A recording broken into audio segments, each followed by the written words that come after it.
පා අවුක් භාවනා මාර්ගය. නමෝ තස්ස භගවතු අරහතෝ සම්මා සම්බුද්දස්ස. තත්‍ර භික්ඛවේ යම්පිදං ඨානංච ඨානතෝ අට්ඨානංච අට්ඨානතෝ යථා භූතං ඥානං තම්පි සමාහිතස්ස වදාමි නෝ අසමාහිතස්ස. යම්පිදං අතීතනාගත පච්චුප්පන්නානං කම්ම සමාදානං ඨානසෝ හේතුසෝ විපාකං යථා භූතං ඥානං තම්පි සමාහිතස්ස වදාමි නෝ අසමාහිතස්ස. යම්පිදං ඥානං විමෝක්ඛ සමාධි සමාපත්තීනං සංකිලේසං වෝදානං වුට්ඨානං යථා භූතං ඥානං තම්පි සමාහිතස්ස වදාමි නෝ අසමාහිතස්ස. යම්පිදං පුබ්බේ නිවාසානුස්සතින් යථා භූතං ඥානං තම්පි සමාහිතස්ස වදාමි නෝ අසමාහිතස්ස. යම්පිදං සත්තානං චුතුපපාතානං යථා භූතං ඥානං තම්පි සමාහිතස්ස වදාමි නෝ අසමාහිතස්ස. යම්පිදං ආසවානං khaya පෙය්‍යාලං යථා භූතං ඥානං තම්පි සමාහිතස්ස වදාමි නෝ අසමාහිතස්ස. ඉතිකෝ භික්ඛවේ සමාධි මග්ගෝ අසමාධි කුම්මග්ගෝ ති. මහණෙනි, යමක් සිදුවීමට කාරණා මේය, සිදු නොවීමට කාරණා මේය යයි මෙසේ ස්ථාන අස්ථාන වශයෙන්ද ස්ථාන ස්ථාන වශයෙන්ද අස්ථාන අස්ථාන වශයෙන්ද දන්නා වූ යම්බදු යථාභූත ඥානයක් වේද එය සමාහිත පුද්ගලයාටම වේ යයි කියමි. අසමාහිතයාට නොවේ. අතීත අනාගත වර්තමාන කර්මයන්ගේ ස්ථාන වශයෙන් හේතු වශයෙන් විපාක වශයෙන් පිළිබඳ යථාභූත ඥානයක් වේද එය සමාහිත පුද්ගලයාටම වේ යයි කියමි. අසමාහිතයාට නොවේ. ධ්‍යාන විමෝක්ෂ සමාධි සමාපත්තීන්ගේ දියුණුවට කාරණා පිරීමට කාරණා පිළිබඳ වූ යථාභූත ඥානයක් වේද එය සමාහිත පුද්ගලයාටම වේ යයි කියමි. අසමාහිතයාට නොවේ. පෙරවිසූ ආත්ම දැකිය හැකි పూర్වේ නිවාස ඥානය නම් වූ යථාභූත ඥානයක් වේද එය සමාහිත පුද්ගලයාටම වේ යයි කියමි. අසමාහිතයාට නොවේ. සත්වයන්ගේ චුති උප්පත්ති දැකිය හැකි දිබ්බ චක්කු ඥානය නම් වූ යථාභූත ඥානයක් වේද එය සමාහිත පුද්ගලයාටම වේ යයි කියමි. අසමාහිතයාට නොවේ. සියලු සසර දුකින් අත් මුදවන ආශ්‍රවක්ෂය ඥානය නම් වූ යථාභූත ඥානයක් වේද එය සමාහිත පුද්ගලයාටම වේ යයි කියමි. අසමාහිතයාට නොවේ. මහණෙනි, මෙලෙස චිත්ත ඒකාග්‍රතා සංඛ්‍යාත සමාධිය ඥාන අධිගම උපාය සංඛ්‍යාත මාර්ගය වෙයි. සමාධියෙන් තොර බව අමාර්ගය වෙයි.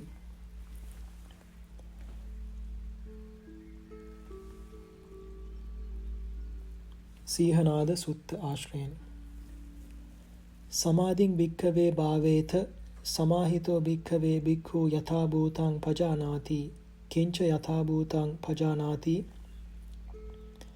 ඉදං දුක්ඛන්ති යථා භූතං පජානාති අයං දුක්ඛ සමුදයෝති යථා භූතං පජානාති අයං දුක්ඛ නිරෝධෝති යථා භූතං පජානාති අයං දුක්ඛ නිරෝධගාමිනී පටිපදාති යථා භූතං පජානාති. මහණෙනි, සමාධිය වඩව්. මහණෙනි, සිත සමාධිගත කරන්නා වූ මහණතෙමේ ඇත්ත ඇති සැටියෙන් දකි. කුමක් තතුසේ දනීද? මෙය දුකයයි තතුසේ දනී. මේ දුකට හේතුව සමුදයයි තතුසේ දනී. මේ දුකෙහි නිරෝධ වීමයයි තතුසේ දනී. මේ දුකෙහි නිරෝධයට පැමිණීමේ මාර්ගයයි තතුසේ දනී. ලෝතුරා සම්මා සම්බුද්ධ ශාසනයක් පවතින මෙවන් උතුම් කාලයක අති දුර්ලභ මිනිසත් භාවයක් නිදුක් නිරෝගී බව ලබා ගැනීමත් උත්තරීතර පැවිදි උපසම්පදාවද ශ්‍රී සද්ධර්ම ශ්‍රවණයද කල්යාණ මිත්‍ර සත්පුරුෂෝතුමන්ගේ ඇසුර ලබා ගැනීමද සිදුවනුයේ සසර ගමනේ නිවන් සුව පතා පෙරම් දම් පුරා ඇති මහා පින්වන්තයන්ය. මහා කල්ප අසංඛ්‍ය ගණනකදු බුද්ධෝත්පාද කාලයක් සුලභ නැත. අවිද්‍යාවෙන් අන්ධ වී තණ්හාවෙන් පටල වී දුකෙන් දුකට පත්වෙමින් නිමක් නැති සසරෙහි දුක බහා තබන්නට, නිවන් සුව ලබන්නට, සමත විදර්ශනා භාවනා වඩන්නට මෙවන් කාලයක් උදාපත් වන්නේ අතිශයින්ම කලාතුරකිනි. මේ දුර්ලභ කාරණා සියල්ලම ලබාගෙන යමෙක් භාවනා කරන්නට පෙළඹෙන්නේ නම් ඔහු පෙර සසරේ කල්ප ගණනකට සිට නිවන් සුව සොයා පාරමී පුරාගෙන එන මහා පුණ්‍යවන්තයෙකි. සසර ගමනේද භාවනා කර රූපාවචර, අරූපාවචර සමාධි, අෂ්ට සමාපatti, පංච අභිඥාවන්ද බොහෝ වාරවල උපදවා ඇත. පෙර ජාතිවල පිරූ පාරමී ධර්මයන්, කළ කුසල කර්මයන් අද කෙලෙසුන්ගෙන් වැසී පැවතිය හැක. ඒවා මතු කර ගැනීමට යම් වීරයක් අවශ්‍යයි. ගිහි පැවිදි දෙපාර්ශවයටම නොඑක් ආකාරයේ කුසල් කර්මයන් කළ හැක. ඒවා දාන, සීල, භාවනා යනුවෙන් ත්‍රිවිධ පුණ්‍යක්‍රියාවන් ලෙස හැඳින්වෙයි.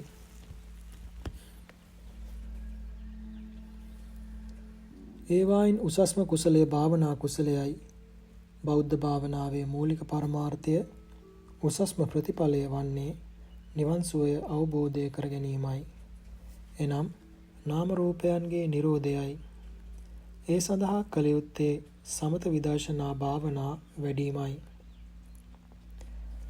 අතිශයින්ම සූක්ෂම වූත් ගැඹුරු වූත් පරමාර්ථයන්ගේ සැබෑ තත්වය දැන ගැනීමට නම් උපක්‍රමයෙන් දියුණු කළ ඥානයක් තිබිය යුතුය. එම නුවණ සෑදිය හැක්කේ භාවනා කිරීම මගින්මය. යම් චේතනාවක් කරණ කොටගෙන කුසල ධර්මයන් වඩයිද එම චේතනාව භාවනාවයයි. කුසල් අරමුණක් වැඩීමද, කුසල් සිතක් එකග කර ගැනීමද භාවනාවයි. යෝගාවචරය යනු එම භාවනාවේ හැසිරෙන්නාට නමකි. සිතක් දමනය කිරීමේ ප්‍රධාන මාර්ගයද භාවනාවයි. නානා ආරම්මනික එනම් විවිධාකාර කුසල චේතනා පමණක්ම විනා ඒවා භාවනාවන් නොවේ. ඒකාරම්මනික එනම් එක අරමුණක කුසල චේතනාවම භාවනාවයි. භාවනා කිරීමේ පරමාර්ථය සිතේ තත්වය දියුණු කර ගැනීමයි. එක පුද්ගලයෙකුට නාමකය, රූපකය කියා දෙකක් ඇත. රූපකය ඇහැට පෙනෙන ශරීරයයි. නාමකය වනාහි රූපකය පාලනය කරන හසුරුවන විඥාන ධාතු පරම්පරාවයි. අනාගත භව පරම්පරාව සම්බන්ධ වන්නේ නාමකය මගින් මිස රූපකය මගින් නොවේ. එබැවින් සත්වයාගේ ප්‍රධාන කොටස හරය වන්නේ ඇසට පෙනෙන රූපකය නොව නොපෙනෙන නාමකයයි. එනම් දියුණු කළ යුතු වන්නේ රූපකය නොව නාමකයයි. ඒ සඳහා භාවනා කළ යුතුය. බුදුදහමෙහි දැක්වෙන සියලු භාවනා සමත විදර්ශනා යනුවෙන් කොටස් දෙකකි. කුසල් සිතේ එකග බව ඇති කර ගැනීම සමත භාවනාව වන අතර එමගින් කෙලෙස් යටපත් කිරීම සිදු කරයි. ඒ තුළින් ලද හැකි උසස්ම ප්‍රතිඵලය නම් ධ්‍යාන, අභිඥා ලැබීම හා එමගින් බ්‍රහ්මලෝක ආදී සුගතීන්හි ඉපදීමයි. විදර්ශනා භාවනාව මගින් සිහිනුවන දියුණු කිරීමද, කෙලෙස් යටපත් කිරීම හා කෙලෙසුන් සිඳලීමද සිදු කරයි. එමෙන්ම සම්බුද්ධ ශාසනයකින් ලද හැකි අග්‍රගණ්‍ය ප්‍රතිඵලය වන නිවන් සුව පසක් කර ගැනීම සිදුවන්නේද විදර්ශනා භාවනාව හරහාය. විදර්ශනා භාවනාව වැඩීම සඳහා සමාධිමත් සිතක් තිබිය යුතුය. එමෙන්ම විදර්ශනා භාවනාව වඩන්නා මූලික වශයෙන් කර්මාවරණ, ක්ලේශාවරණ, විපාක ආවරණ දුරු කළ ශ්‍රද්ධාව එනම් භාවනා ඡන්දය, සිහිනුවන ඇති අයෙකු විය යුතුය. තවද අලෝභ, අද්වේෂ, අමෝහ යන ත්‍රි හේතුක ප්‍රතිසන්දියකින් උපත ලද අය භාවනා වැඩීමට වඩාත් සුදුස්සෝ වෙති. ජරා ජීර්ණව කය දිරා ගිය පසු ප්‍රධාන වීරය කොට ධ්‍යාන සමාපatti මගඵල නිවන් සුව ලැබීම දුෂ්කර වනු ඇත. දහර තරුණ යෞවනයට ඊට ඉතා සුදුසුය. එමෙන්ම නොයෙක් රෝගාබාධයන් උත්සන්න වූ කාල නොසුදුසු වන අතර අල්පාබාධ ඇති කාල සුදුසුය. රට දුර්භික්ෂ කාලවලදීද ප්‍රත්‍යපහසුව අඩුවන නිසා භාවනාව දුෂ්කරය. රට සරුසාර කාලය ඊට සුදුසුය. රටේ මිනිසුන් අසමගි කාලයද නුසුදුසු අතර මිනිසුන්ගේ සමගි කාලය භාවනාවට සුදුසුය. සංඝ භේද ඇති කාලයන්ද නුසුදුසු අතර සංඝ සාමග්‍රිය ඇති කාල භාවනාවට සුදුසුය. ලෝකේ බොහෝ දෙනාගේ සිත් නොයෙක් අරමුණු වලින් අපිරිසිදුව පවතී. සාමාන්‍ය ලෝකයාගේ ඉඳුරන් වලට ගෝචර වන අරමුණු ප්‍රමාණය අති විශාලය. නමුත් භාවනා කරන්නෙකු එකම අරමුණක් මත සිත දියුණු කරයි. එබැවින් ඔවුන්ගේ සිත් පිරිසුදු වනු ඇත. එක අරමුණකට සිතක් පත් කර ගැනීම වනාහි ඉදිකටු තුටක් මත අබ ඇටයක් තබන්නාසේ අසීරු කටයුත්තකි. එම නිසා භාවනා කිරීම යනු දුෂ්කර කටයුත්තක් විය හැක. මන්ද සසර ගමනේ බොහෝ විට සිත අකුසලයට බර වී පැවති නිසායි. එම නිසා අදාන්ත වූ මේ සිත දවසකින් දෙකකින් දමනය කළ නොහැකි විය හැක. කෙසේ නමුත් අසීරුවෙන් හෝ නිසි ලෙස ප්‍රගුණ කරගත් භාවනාව අතිශයින්ම රසවත් වනු ඇත. අර්ථවත් වනු ඇත. එවන් රසයක් ලොව තවත් නැති තරම්ය. එවිට භාවනාව හා ජීවිතය දෙකක් නොව එකක්ම වනු ඇත. බුදුරජාණන් වහන්සේද මේ භාවනා රසයන් ගැන නොයෙක් ආකාරයෙන් වර්ණනා කොට ඇත. භාවනාව රසවත් ලෙස කරගෙන යාමට නම් එක සිතක් දිගට පැවැත්වීම හරහා එකම අරමුණක් මත සිත දියුණු කළ යුතුය. නිවැරදි භාවනා ප්‍රතිපදාවක් අනුගමනය කිරීම තුළින් භාවනාව පහසුවෙන් දියුණු කරගත හැක. සමාධිය යනු භාවනා සිත එකම කුසල් අරමුණක් මත පවත්වන්නා වූ ස්වභාව අර්ථයෙන් එකම අරමුණක් අපේක්ෂා කරන අදහසින් සමාධිය නම් වෙයි.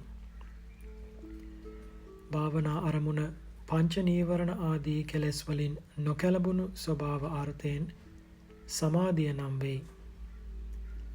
කුසල් අරමුණක සිත මනසේ පිහිටවීමේ ප්‍රඥාව සමාධි භාවනාමය ඥානයයි. චිත්ත චෛතසිකයන් විසිරෙන්නට නොදී එකම අරමුණක පිහිටුවාලීම සමාධියයි. අලු ගොඩකට දිය බිඳක් ලෝ කල ගුලිවන්නාක්සේ. සමාධිය නම් කුසල් සිත් පිළිබඳ එකඟතාවයි. අරමුණේ සිත සමව පැවැත්විය හැකි ධර්ම ස්වභාවය සමාධිය නම් වෙයි. අරමුණේ සිත මනසේ පැවැත්විය හැකි ධර්ම ස්වභාවය සමාධිය නම් වෙයි. අරමුණේ සිත සමව මනාව එක්තැන් කිරීම නිශ්චල කිරීම සමාධිය නම් වෙයි. මෙසේ වූ මෙම චිත්ත සමාධිය ඇති කර ගැනීම සඳහා කරනු ලබන භාවනාව වනාහි සමත භාවනාවයි. මෙම සමත භාවනාව මගින් බලාපොරොත්තු වන්නේ සිහිනුවණ දියුණු කර ගැනීමයි. සිත අකම්පිතව පවත්වා ගැනීමයි. නමුත් එම සමත සමාධියම ශාසනයේ සාරය නොවෙයි. විදර්ශනාවම සාරය වෙයි. කෙසේ වෙතත් පරමාර්ථ ධර්මයන් වනාහි සමාධිය ඇත්තෙකු විසින්ම පමණක් සම්මා දිට්ඨි ඥානයෙන් තමා විසින්ම වර්තමාන වශයෙන් විනිවිද දැනගත හැකි ධර්මයෝය.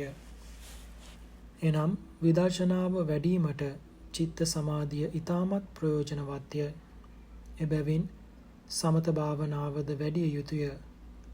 එම නිසා සමත භාවනාවද ශාසනික අංගයක් වනු ඇත. පුද්ගල කොට්ටාස 4. මගඵල ලැබීම අනුව පුද්ගලයන් කොටස් 4කට බෙදනු ලැබේ. එනම් උග්ගටිතඤ්ඤ, විපඤ්ඤිතඤ්ඤ, නෙය්‍ය, පදපරම යනුවෙන්. උග්ගටිතඤ්ඤ පුද්ගලයා චතුරාර්ය සත්‍ය සම්බන්ධව කෙටි ධර්ම දේශනාවක් ශ්‍රවණය කිරීම තුළින් මාර්ගඵල ලබයි. විපඤ්ඤිතඤ්ඤ පුද්ගලයා ධම්සක් පැවතුම් සූත්‍රාදී විස්තරාර්ථ ධර්ම දේශනයක් ශ්‍රවණය කිරීම තුළින් මාර්ගඵල ලබයි.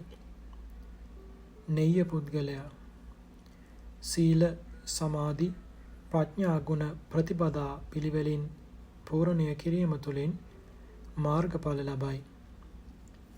පදපරම පුද්ගලයා කෙතෙක් වීරය කළද මේ භවයේදී මාර්ගඵල නොලබයි.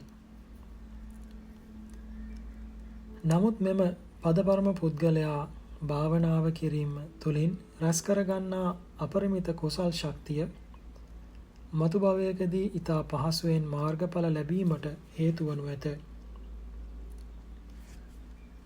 පාරමී මුදුන්පත් වී සිට අතීතයේ වැඩවිසූ උග්ගටිතඤ්ඤ, විපඤ්ඤිතඤ්ඤ උතුමන් පහසුවෙන් නිවන් සුව අවබෝධ කරගත්හ.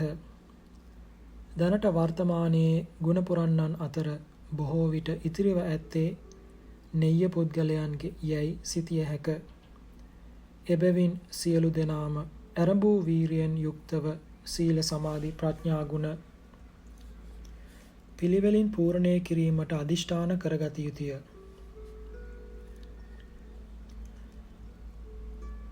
චරිත 6.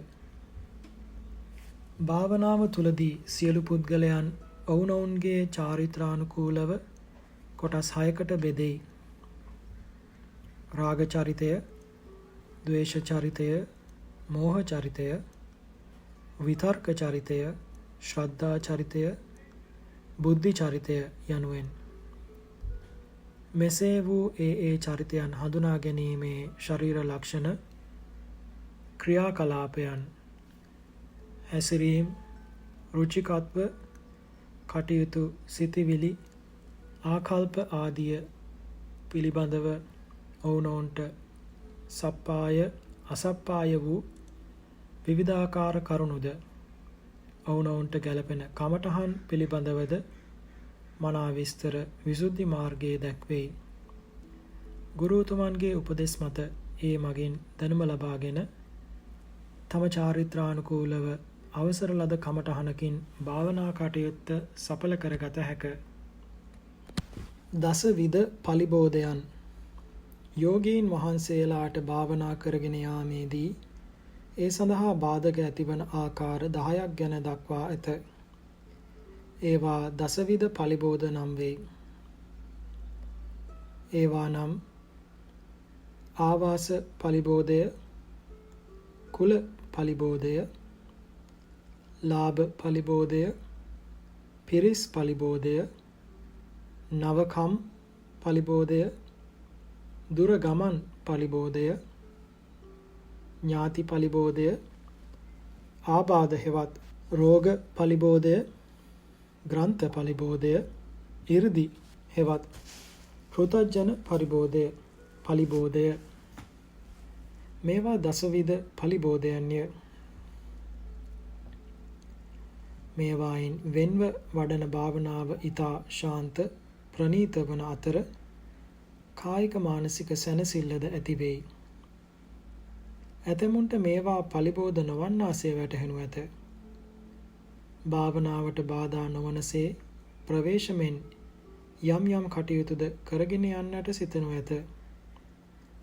ශාසනික සේවාවන් වේසයෙන් මෙසේ මේවා තමන්ට වංචා කරන හැටි හඳුනාගත යුතුය. සමාධියට සප්පාය, අසප්පාය කරුණු. පටිභාග නිමිත්ත උපචාර සමාධිය රැක ගැනීම සඳහා සප්පාය, අසප්පාය කරුණු දැනගෙන සිටිය යුතුය. එනම් සප්පාය කරුණු 7: සප්‍රාය ආවාස, සප්‍රාය ගොදුරුගම එනම් හැසිරීමට ගොදුරුගම, සප්‍රාය කතාව, සප්‍රාය පුද්ගලයා, සප්‍රාය භෝජන, සප්‍රාය ඍතුව, සප්‍රාය ඉරියව්. අසප්‍රාය කරුණු 7. අසප්‍රාය ආවාස, අසප්‍රාය ගොදුරුගම, අසප්‍රාය කතාව, අසප්‍රාය පුද්ගලයා, අසප්‍රාය භෝජන, අසප්‍රාය ඍතුව, අසප්‍රාය ඉරියව් යනුවෙනි. මෙම සප්‍රාය අසප්‍රාය ගැන නුවණින් සලකා සප්‍රාය ඇසුරු කිරීමෙන්ද අසප්‍රාය දුරු කිරීමෙන්ද පහසුවෙන් තම භාවනා කටයුතු සඵල කරගත හැක. පංච නීවරණ ධර්මයෝ නිවන ආවරණය කරන ධ්‍යාන සමාපatti ආදිය උපදවා ගැනීමට බාධා කරන පුද්ගල సంతානයෙන් කිලිටි කරන නිවන් මගට පිළිපන්නවුන් පවා ඇතැම් විට ආපසු හරවා පංචකාම නම් මඩ වගුරෙහි ගිල්වා තබන අභ්‍යන්තරයේ හටගන්නා පාප ධර්මයන් පහකි. ඒවා පංච නීවරණ ධර්ම නම් වෙයි. මේවා සියලු දෙනාටම බාධාවන් වුවත් යෝගාවචරයන්ට විශේෂයෙන්ම අන්තරාය කරය. පිටතින් එන සතුරන් හැඳින ගැනීමට නැසීමට පහසු නමුත් අභ්‍යන්තරයේ පුද්ගලයන් තුළම හටගන්නා මෙම නීවරණයන් හැඳින ගැනීම නැසීම අසීරුය. ඒවා නම් කාමච්ඡන්ද, ව්‍යාපාද, තීන මිද්ද, උද්ධච්ච කුක්කුච්ච, විචිකිච්ඡා යන පහයි. 1. කාමච්ඡන්ද නීවරණය. පංචකාම වස්තුන් පිළිබඳව ඇතිවන ආශාව කාමච්ඡන්දයයි. යම් කැමැත්තක්, ඇලීමක්, සතුටක්, ලෝභයක්, ආශාවක්, ආදරයක් තුලින් දැවෙන ගතියක්, මුලාවක් ඇතිවේ නම් එය කාමච්ඡන්දය නම් වෙයි. භාවනා කරන්නාට තමන් අතීතයේ වින්දනය කළ කාම වස්තු සිහිපත් වනවා නම් එයද කාමච්ඡන්දයයි. නිවන් නොපතා සසරට ආශාවෙන් කරන කුසල් අරමුණටත් කාමච්ඡන්දය මුල් වෙයි. භාවනා කරන විට සදොරින් යම් අරමුණක් සිතටපත් වූ විටද තම කය පිළිබඳ කැමැත්තක් පහසුවක් ඇති වූ විටද සමාධිය බිඳී යයි. ලෝකයේ සුභ අරමුණු කාමච්ඡන්දයයි කියනු ලැබේ. ලෝකයේ අසුභ අරමුණු යථාභූත ඥානයයි කියනු ලැබේ. කාමච්ඡන්දය යටපත් කිරීමට මෙය හේතුවකි. ආශාවෙන් අල්ලන දෙය යථාභූත ඥානයෙන් අතහරී ධර්ම ඡන්දය නම් වූ සමාධියට හේතුවන ඡන්දය නිවනටද උපනිශ්‍රය වනු ඇත. එබැවින් ධර්ම ඡන්දය කාමච්ඡන්ද ගණයට නොවැටුණු ඇත. විවිධ වර්ණ මිශ්‍ර වූ දියබඳුනකින් කැඩපතකින් සේ පැහැදිලිව මුහුණ බැලිය නොහැක. එමෙන්ම කාමයෙන් අඳුරු වූ සිතකින් යම් අරමුණක් පැහැදිලිව දැකිය නොහැක. කාමයන් වනාහි යමෙකුගෙන් ණයට ගත් දෙයක් වැනිය. අසුභ ආරම්මණයන් සිහි කිරීමෙන්, කාමයේ ආදීනව සිහි කිරීමෙන්, නිතර භාවනා වැඩීම් ආදියෙන් කාමච්ඡන්දය පාලනය කරගත හැක. 2. ව්‍යාපාද නීවරණය. සදොරින් ඇතුළු වන අරමුණු හා සම්බන්ධව සිතේ ඇතිවන විරුද්ධ ස්වභාවය ව්‍යාපාදයයි. ඊර්ෂ්‍යාව, මච්චරිය, කුක්කුච්චය ආදියද ව්‍යාපාදය හා බැඳී උපදින ධර්මතාවයන්ය. බය, ශෝකය, පිළිකුල, දුක ආදියද ව්‍යාපාද නීවරණේ ආකාර විශේෂයෝය. නොඑක ආකාරයේ ඕලාරික සියුම් ගැටීම් යෝගීන්ගේ සිත් තුළ ඇති කර ඔවුන්ගේ සමාධි මට්ටම දුර්වල කරන්නේ මේ නීවරණයයි. රත් වූ නටන බුබුලු දමන දියබඳුනකින් කැඩපතකින් සේ පැහැදිලිව මුහුණ බැලිය නොහැක. එමෙන්ම ද්වේෂයෙන් රත් වූ සිතකින් යම් අරමුණක් පැහැදිලිව නොදකිය හැකිය. ව්‍යාපාදය වනාහි භයානක රෝගයක් වැනිය. මෛත්‍රී භාවනාව තුළින් බෝසත් චරිත මෙනෙහි කිරීමෙන් කල්යාණ මිත්‍ර ආශ්‍රය ආදියෙන් ව්‍යාපාද නීවරණය දුරු කරගත හැක.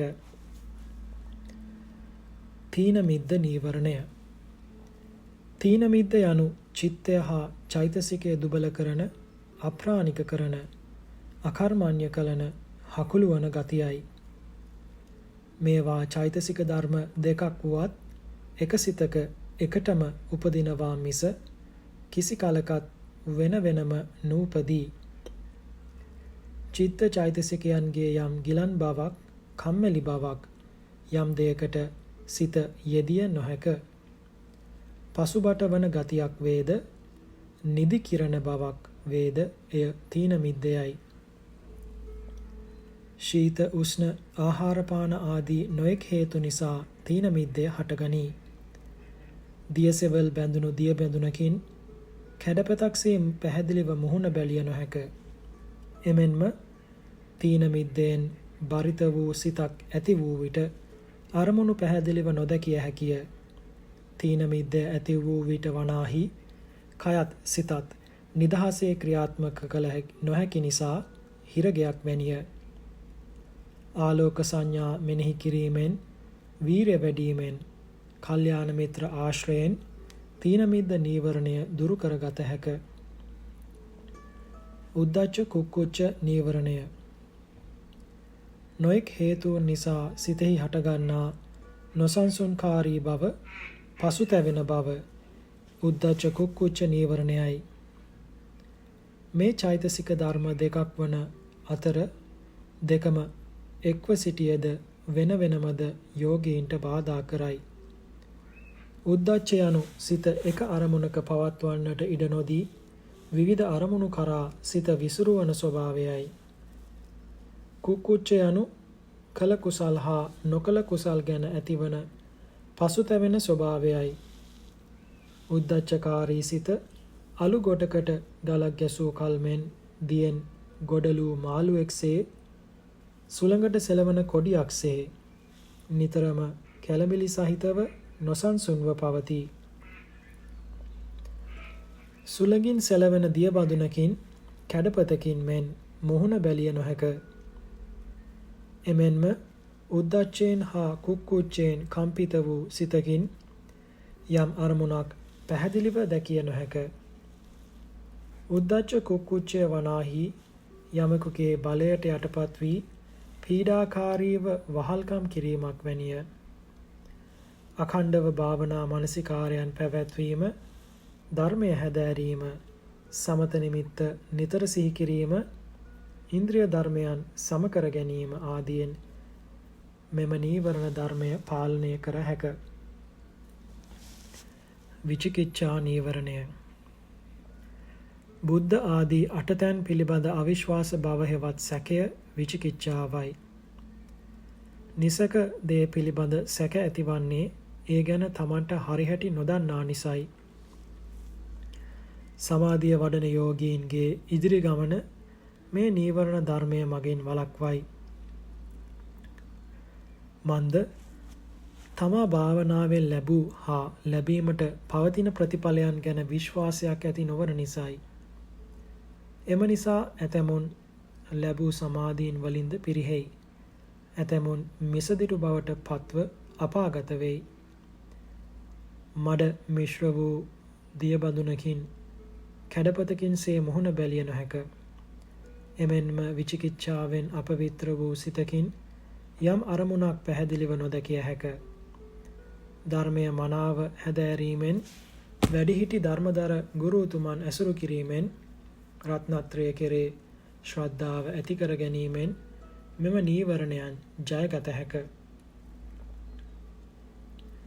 අහසේ වලාකුළු ඇති විටක හිරු එළිය මනාසේ බිමට නොවැටෙන්නාක් මෙන් සිත තුළ නීවරණ පවතින විට නිසි ලෙස සමාධිය නොවැඩෙනු ඇත.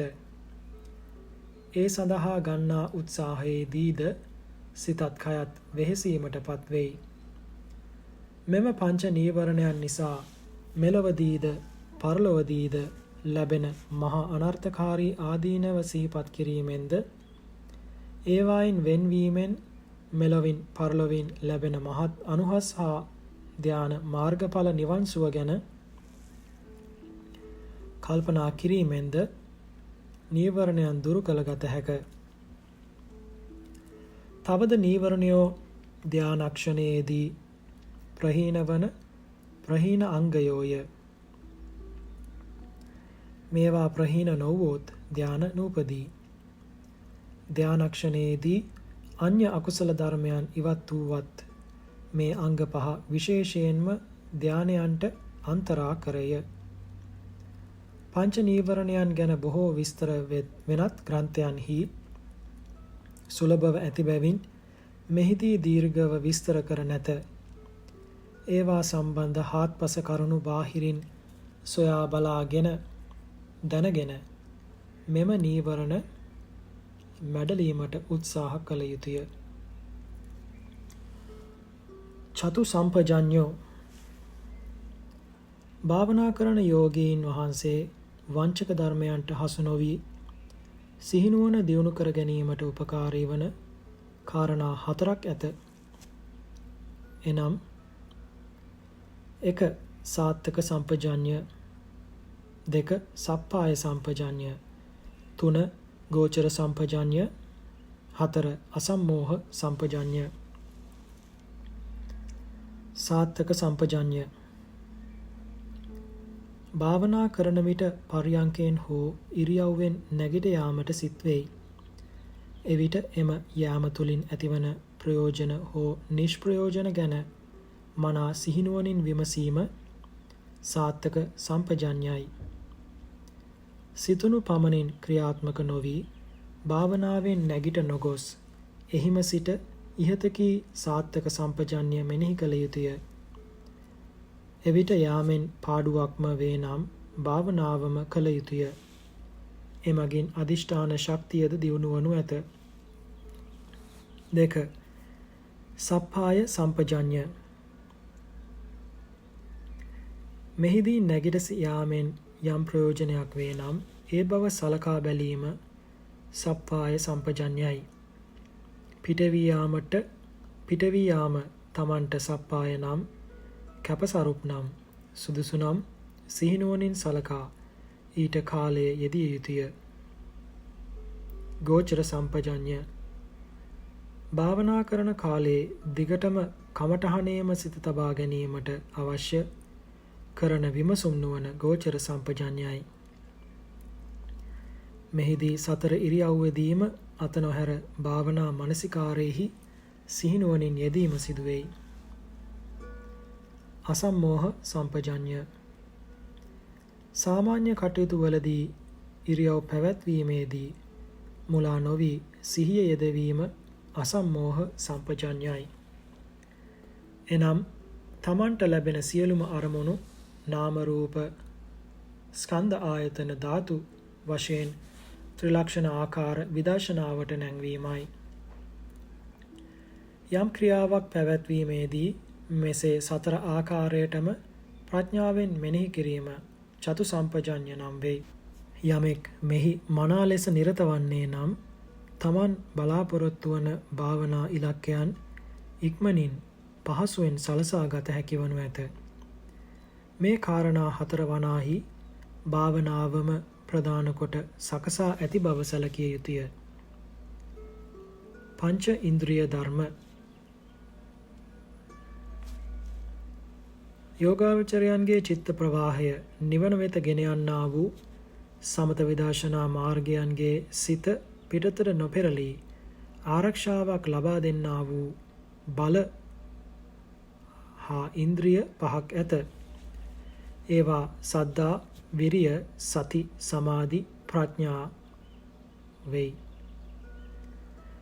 1. සද්ධා ඉන්ද්‍රිය ශ්‍රද්ධාව යනු බුද්ධාදී අටතැන් කෙරෙහි ඇති විශ්වාසයයි. එම ශ්‍රද්ධාසහගත වස්තුන් ගැන ඇදහීම, පැහැදීම, පිළිගන්නා බව, ශ්‍රද්ධාව නම් වෙයි. මනා ශ්‍රද්ධාවන්තයා සමාධි නිමිති, ආලෝක ආදිය, උග්ඝහ, පටිභාග නිමිති, ධ්‍යාන සමාපatti ආදිය පිළිගත යුතු තැන මනාව පිළිගනී. 2. විරිය ඉන්ද්‍රිය. යම් කුසලයක් කිරීමේදී එය අතර මග නතර නොකර මනාව කරගෙන යන ස්වභාවය වීරියයි. එය අඩුවීම නිසා තීන මිද්ද ඇති වෙයි. කම්මැලි වෙයි, ප්‍රමාදයට පත් වෙයි. එය අනවශ්‍ය ලෙස වැඩිවීම නිසා සිත උද්දච්චයට පත්ව විසිරයයි. 3. සති ඉන්ද්‍රිය. සතිය යනු සිහියයි. එනම් කුසල ධර්මයන් අමතක නොකරවන ස්වභාවයයි. තමන්සේ අඤ්ඤ චෛතසිකයන්ද කුසල ධර්මයන්හි යොදවන බව සති චෛතසිකයේ ස්වභාවයයි. 4. සමාධි ඉන්ද්‍රිය. සිත නානා අරමුණුවල විසිර යා නොදී කුසල් අරමුණකම දිගට පැවැත්වීම සමාධියයි. තවද අරමුණේ සිත සමව පැවැත්වීමේ ස්වභාවය සමාධියයි. 5. ප්‍රඥා ඉන්ද්‍රිය. යමක් පිරිසිදුව නිවැරදිව විනිවිද දැනගන්නා යම් ධර්ම ස්වභාවයක් වේද එය ප්‍රඥාවයි. එනම් ඇත්ත ඇති සැටියට දැනගැනීමේ ප්‍රඥාව නම් වෙයි.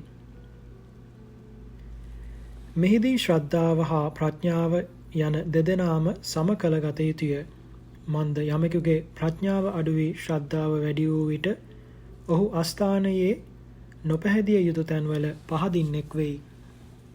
දේව භූත විශ්වාස ඇදහිලි අන්‍ය ශාස්ත්‍රූන් කෙරේ පැහැදීම ආදිය ඇති වෙයි. එමෙන්ම ශ්‍රද්ධාව දුබල වී ප්‍රඥාව ප්‍රබල වූ විට ඔහු කෛරාටිකයෙක් වෙයි. විවේචන බහුලයෙක් වෙයි. හරිදේ විශ්වාස නොකරන්නෙක් වෙයි.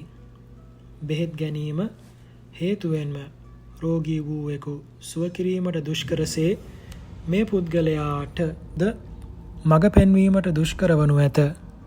ශ්‍රද්ධාව හා ප්‍රඥාව සම වූ විට සියල්ල නුවණින් කල්පනා කර ඇත්ත ඇති සැටියෙන් පිළිගනී. තවද වීරිය හා සමාධිය යන දෙදෙනා සම කරගත යුතුය. මන්ද යමකගේ සමාධිය අඩු වී වීරිය වැඩි වූ විට සිත විසිරෙමින් උද්දච්චයට යනු ඇත. නානා අරමුණු වල සිත විසිරයයි. සමාධිය නොවැඩෙයි. එමෙන්ම වීරිය දුබල වී සමාධිය ප්‍රබල වූ විට ඔහු කුසීතයෙක් බවට පත්වෙයි. ඔහු තීන මිද්දෙන් පීඩා ලබා ප්‍රමාදයට පත්වෙයි. සමාධිය හා වීරිය සම වූ විට සිත අලස බවට පත් නොවෙයි.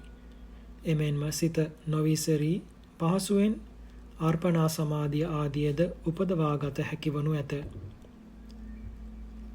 සතිය. සතිය හෙවත් සිහිය යනු තමන් කරන සෑම ක්‍රියාවක්ම සම්පූර්ණයෙන්ම සිත යොදා කිරීමයි. සතිය නොහැර විසීම අප්‍රමාදයයි. භාවනාව තුලදී සතිය සම්පූර්ණ වගකීමක් දරනු ඇත.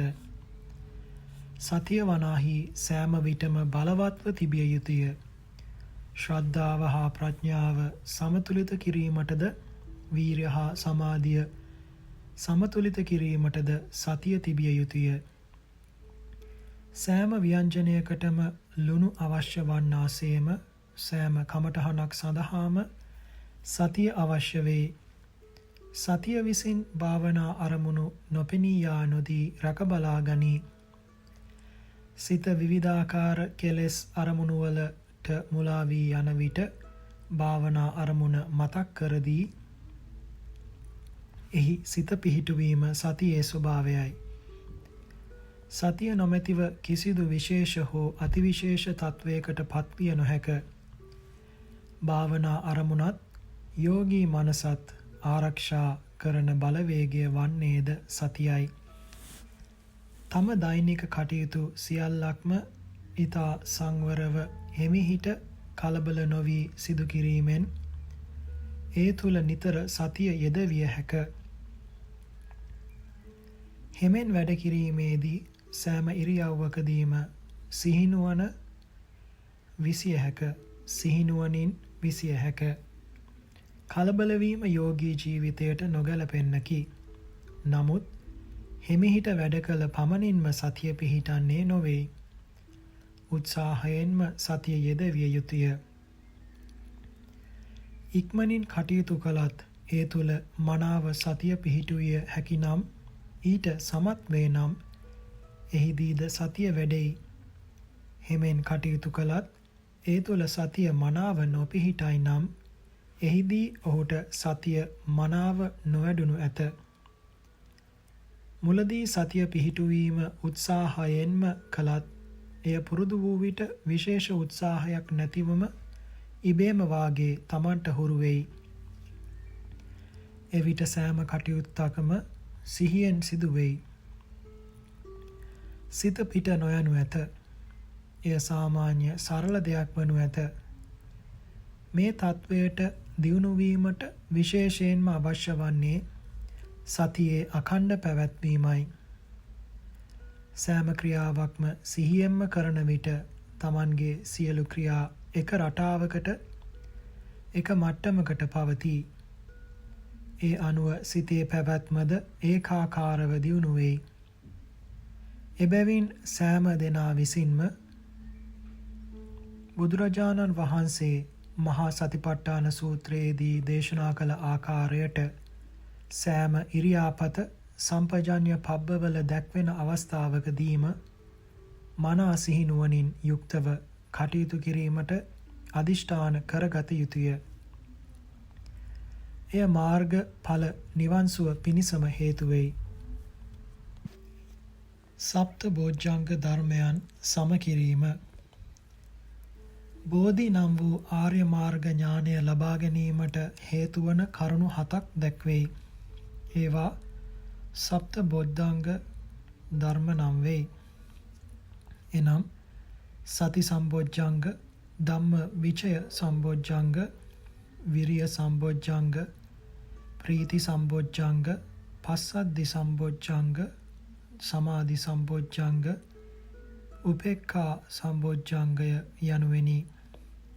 අර්පණා සමාධිය උපදවා ගැනීමේදී මේ උතුම් බොජ්ජාංග ධර්ම 7 සමාන ලෙස වැඩිය යුතුය.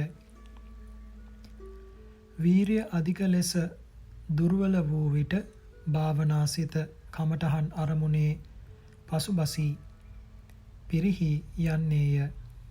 එහිදී පස්සද්ධි, සමාධි, උපේක්ඛා යන බොජ්ජංග ධර්මයන් 3 නොවැඩිය යුතුය. එවිට ධම්ම විචය, වීරිය, ප්‍රීති යන බොජ්ජංග ධර්ම 3 වැඩිය යුතුය.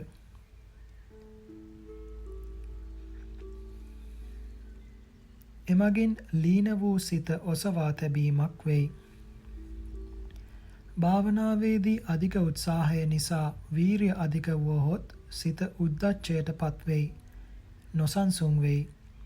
එවිට ධම්ම විචය, වීරිය, ප්‍රීති යන බොජ්ජංග ධර්ම 3 නොවැඩිය යුතුය.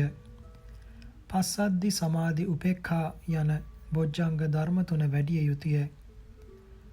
මෙමගින් විසිරුණු නොසන්සුන් වූ සිත යලිත් සංසුන් වෙයි. අධිකව නොසන්සුන් වූ සිතට නිග්‍රහ කළ යුතුය.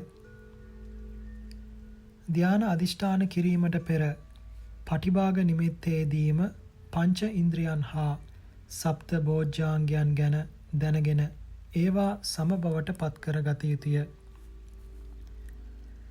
දසවිධ අර්පණා කුසලය. ඇතැම් යෝගීන්ට පටිභාග නිමිත්ත පහළ වුවද එය අර්පණා තත්වයට ධ්‍යාන මට්ටමට දියුණු කර ගැනීමට අපහසු විය හැකිය. එහිදී මෙම දසවිධ අර්පණා කෞසල්‍ය මනාව පුහුණු කළ විට සමාධිය ධ්‍යාන මට්ටමට නගාගත හැක. එමෙන්ම මෙය සියලු යෝගීන් වහන්සේලාටම තම භාවනාවන් සඵල කර ගැනීමට මහත්සේ උපකාරී වෙයි. ඒවා නම් වස්තු විසද කිරියතාව, ඉන්ද්‍රිය සමත්ත පටිපාදනය එනම් ඉන්ද්‍රියන් 5 සමව පැවැත්වීම,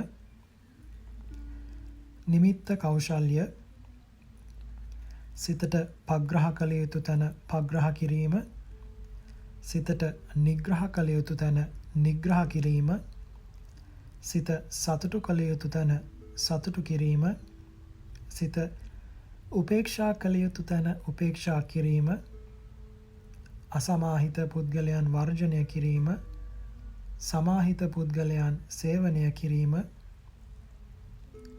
තදදි මුත්තතා එනම් සෑම ඉරියව්වකදීම චිත්ත සමාධියට බරව සිටීම එම 10යි. මේවා විශේෂයෙන්ම අර්පණා මට්ටම උදාකර ගැනීම සඳහාම විශේෂ කොට දක්වා ඇතිමුත් සෑම යෝගියෙකුටම මෙම කාරණාවන් පිළිපැදිය හැක. මුලින් මේවායේ සරල අර්ථයන් දැනගත යුතුය. අනතුරුව ඒ භාවනා අවස්ථාවන්ට ගැලපෙන පරිදි මෙම කාරණාවන් අනුගමනය කළ යුතුය. එවිට තම තමන්ගේ භාවනා කටයුතු මුදුන්පත් වනු ඇත. ධ්‍යාන අංග 5. සමාධිය අර්පණා මට්ටමට දියුණු වී ප්‍රථමයෙන් ඇතිවන ධ්‍යාන සමාපත්තිය තුල අංග 5ක් බලවත්ව පවතී. ඒවා ධ්‍යාන අංග නම් වෙයි.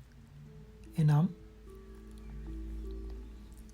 විතර්කය, විචාරය, ප්‍රීතිය, සුඛය හා ඒකාග්‍රතාවයයි. ඕදාත කසින භාවනාව මුල් කරගෙන දක්වා තිබෙයි. 1. විතර්කය. ඕදාත කසින පටිභාග නිමිත්ත මතට සිත නංවන ස්වභාවය. එයට සිත යොමු කිරීම, පිහිටුවීම හෙවත් ගැටගසා තබන බවය. අරමුණට සිත නැංවීමට මෙය උපකාර වෙයි. 2. විචාරය. ඕදාත කසින පටිභාග නිමිත්ත මත සුදු යලි යලිත් සිහිනුවන හැසිරවීම, පැවැත්වීම, විචාරීම, හාත්පසින්ම පිරිමදින ස්වභාවයක් දැක්වීමයි. එනම් අරමුණට නැං වූ සිත එහි හැසිරවීමයි.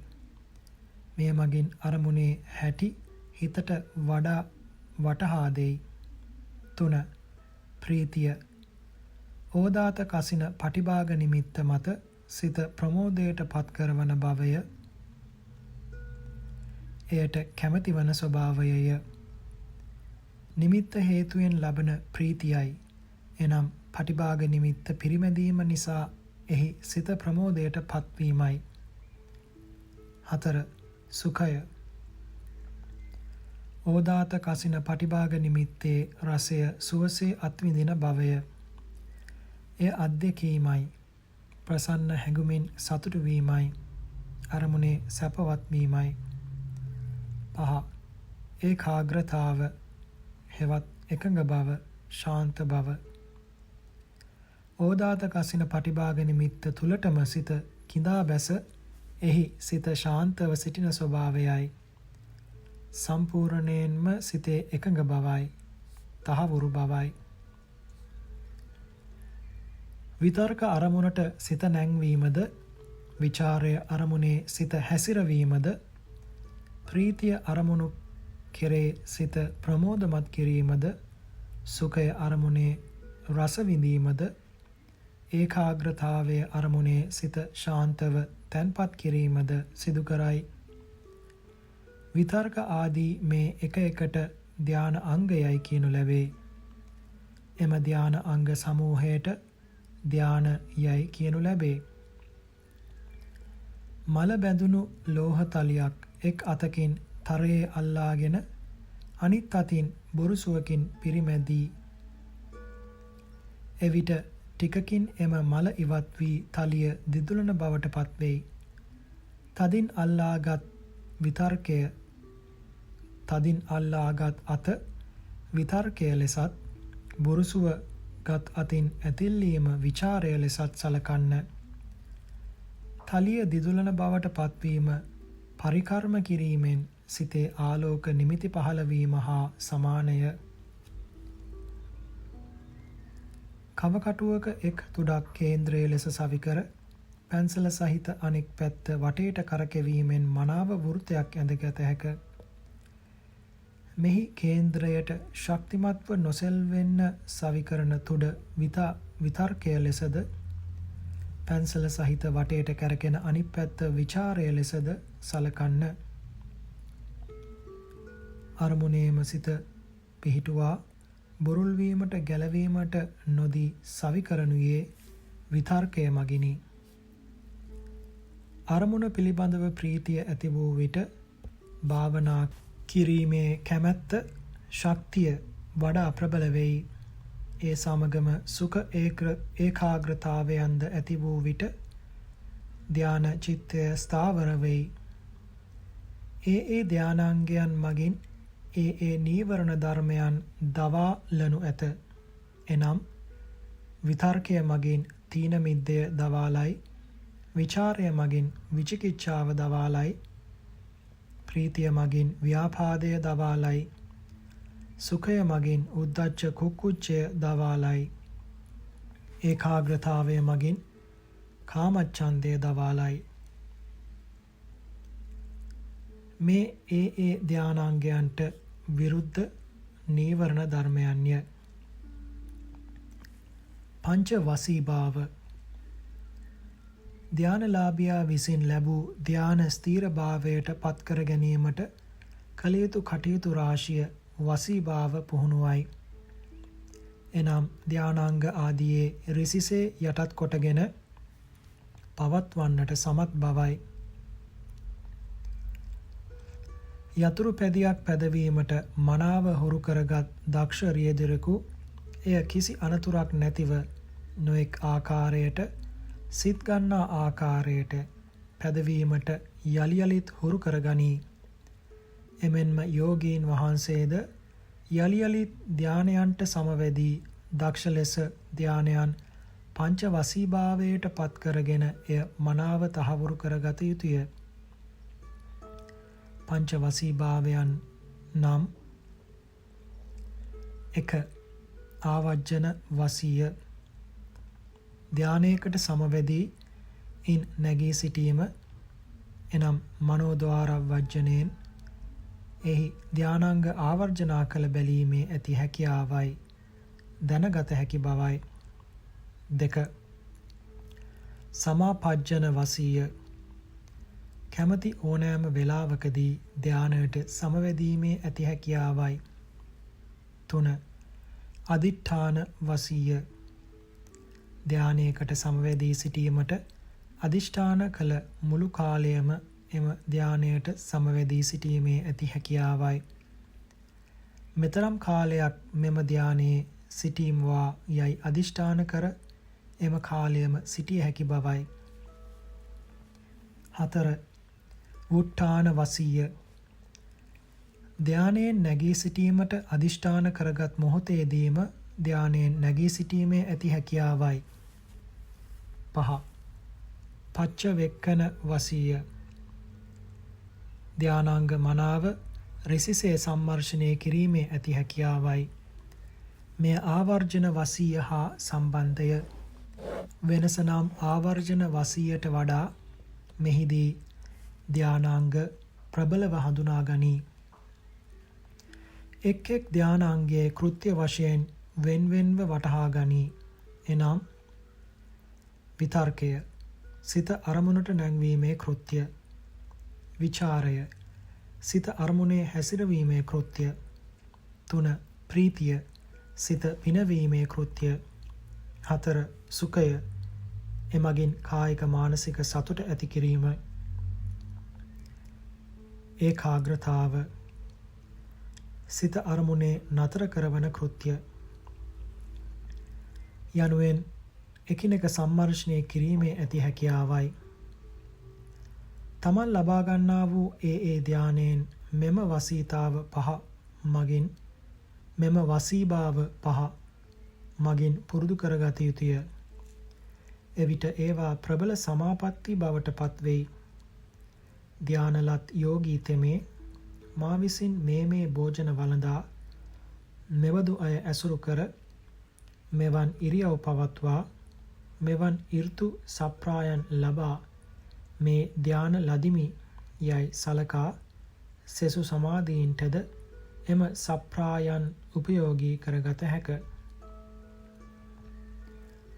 සම 40 කර්මස්ථාන.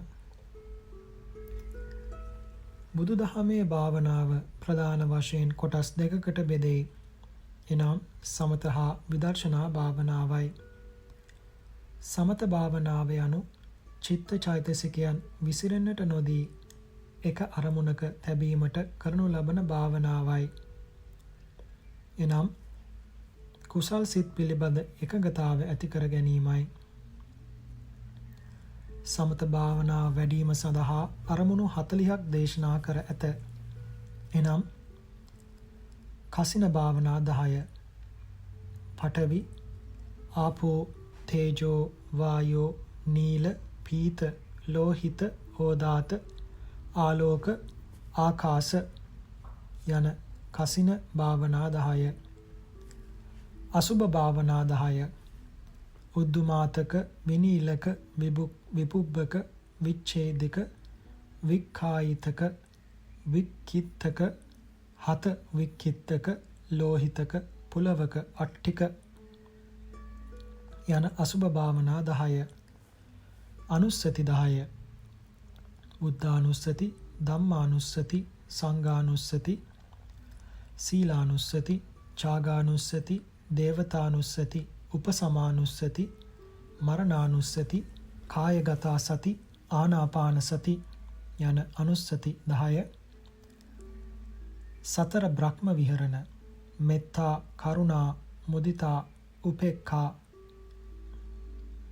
යන සතර බ්‍රහ්ම විහරණ, සතර ආරුප්‍ය, ආකාසඤ්ඤායතනය, විඤ්ඤායඤ්ඤායතනය, ආකින්චඤ්ඤායතනය, නේව සංඥා නාසඤ්ඤායතනය යන සතර අරූප්‍ය,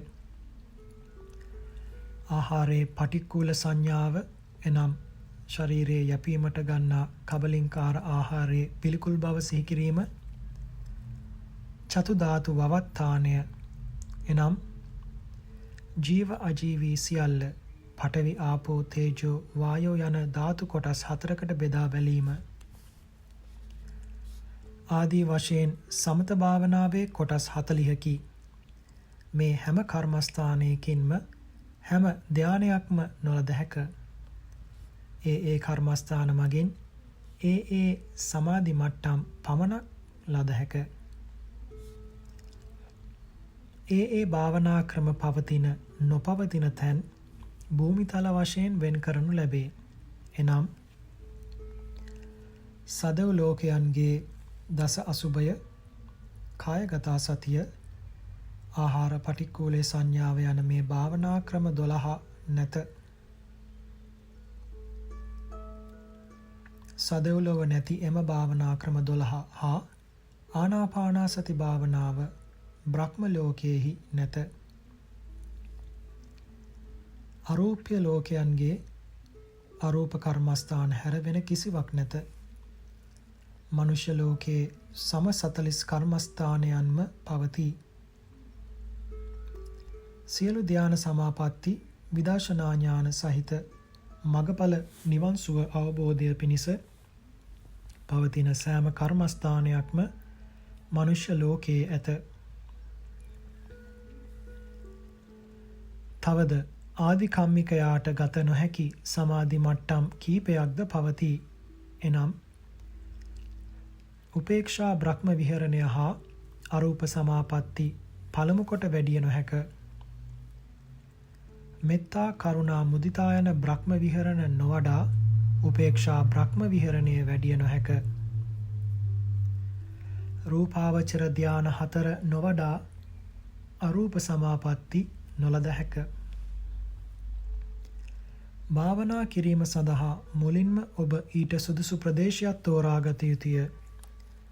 එය නොඑක් ආකාරවලින් පලිබෝධ වලින් තොර වූ නිහඬ නිසංසල පරිසරයක් නම් වඩාත් උචිතය.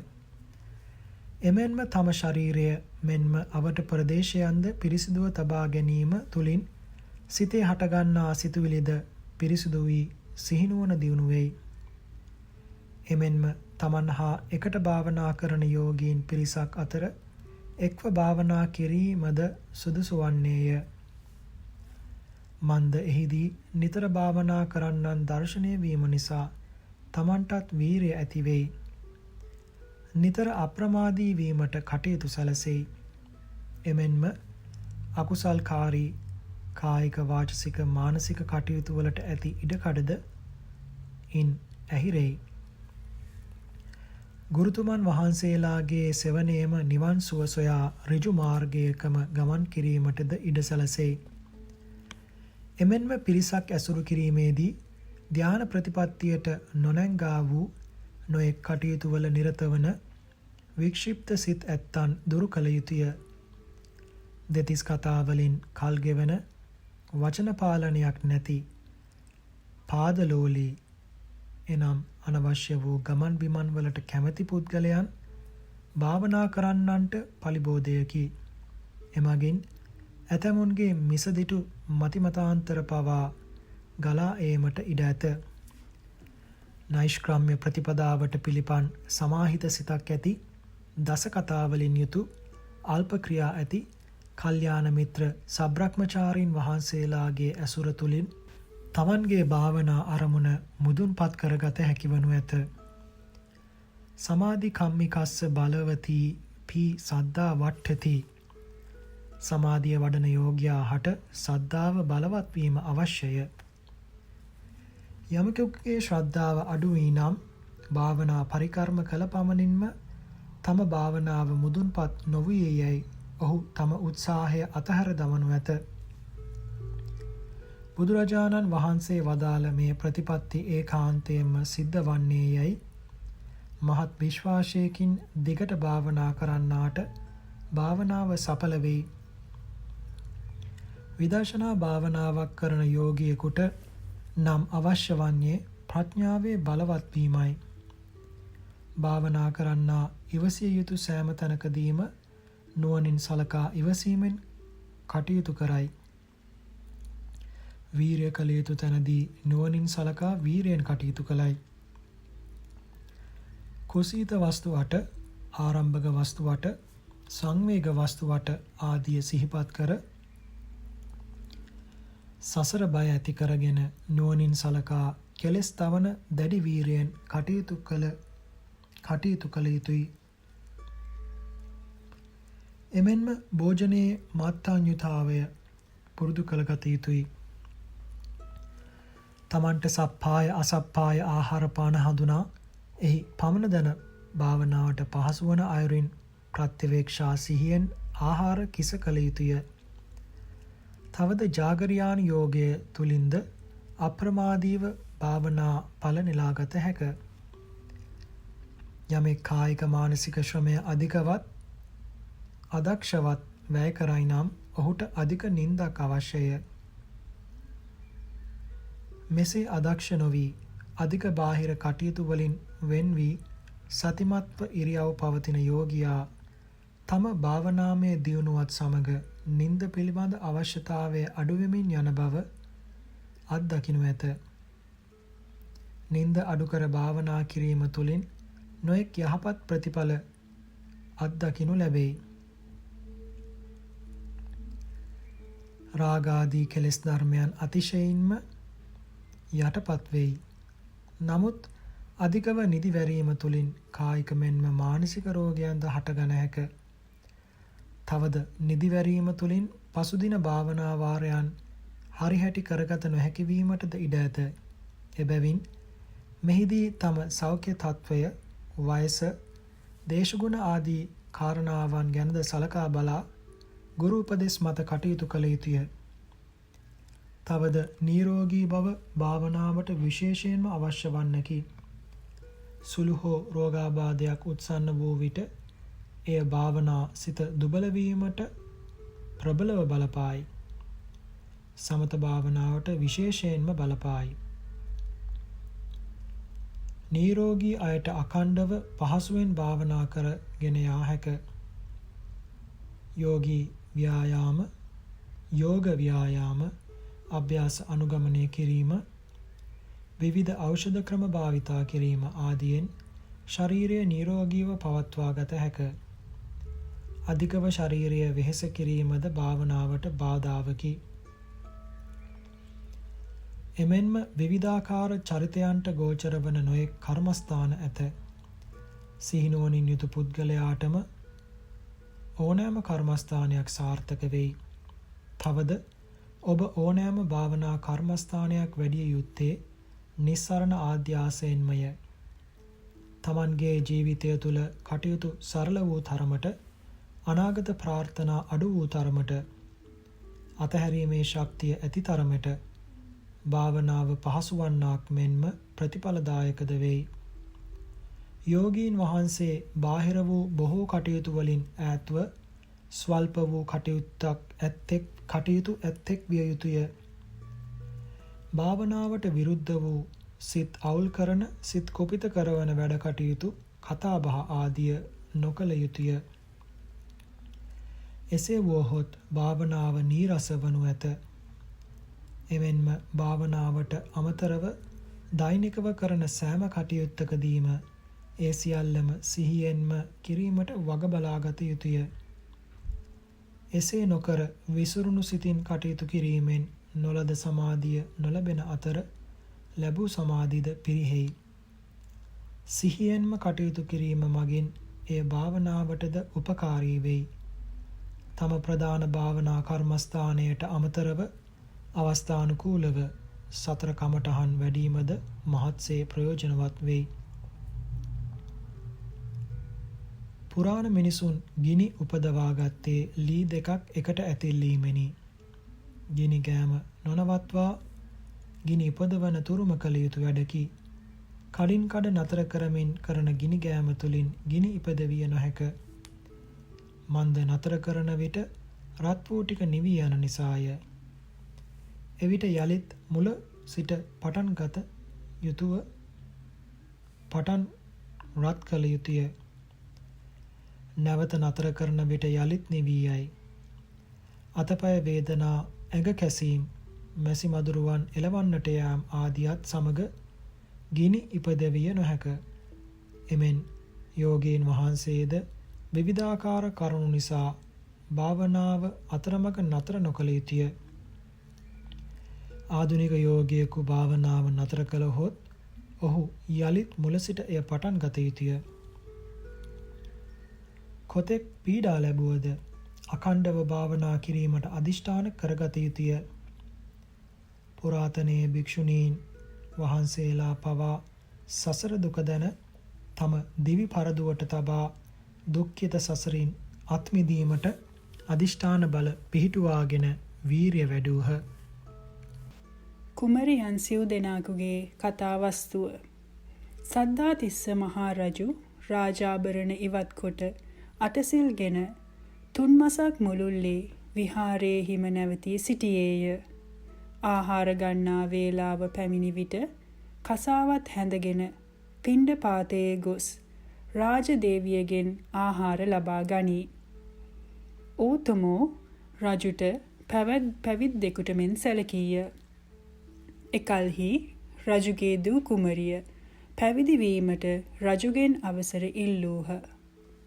පසුව පුරෝහිත බමුණාගේ දියණියද, ඇමති දුවක්ද, කෙළඹියෙකුගේ දුවක්ද යනුවෙන් සිව් දෙනෙක් එක් වී පැවිදි විය.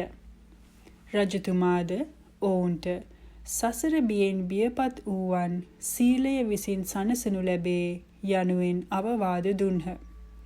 අනතුරුව ඔවුන් සසර බිය ආවර්ජනය කර තමන්ට අවවාද කරගෙන භාවනා කරන්නට අදිෂ්ඨාන බල පිහිටුවා ගත්හ.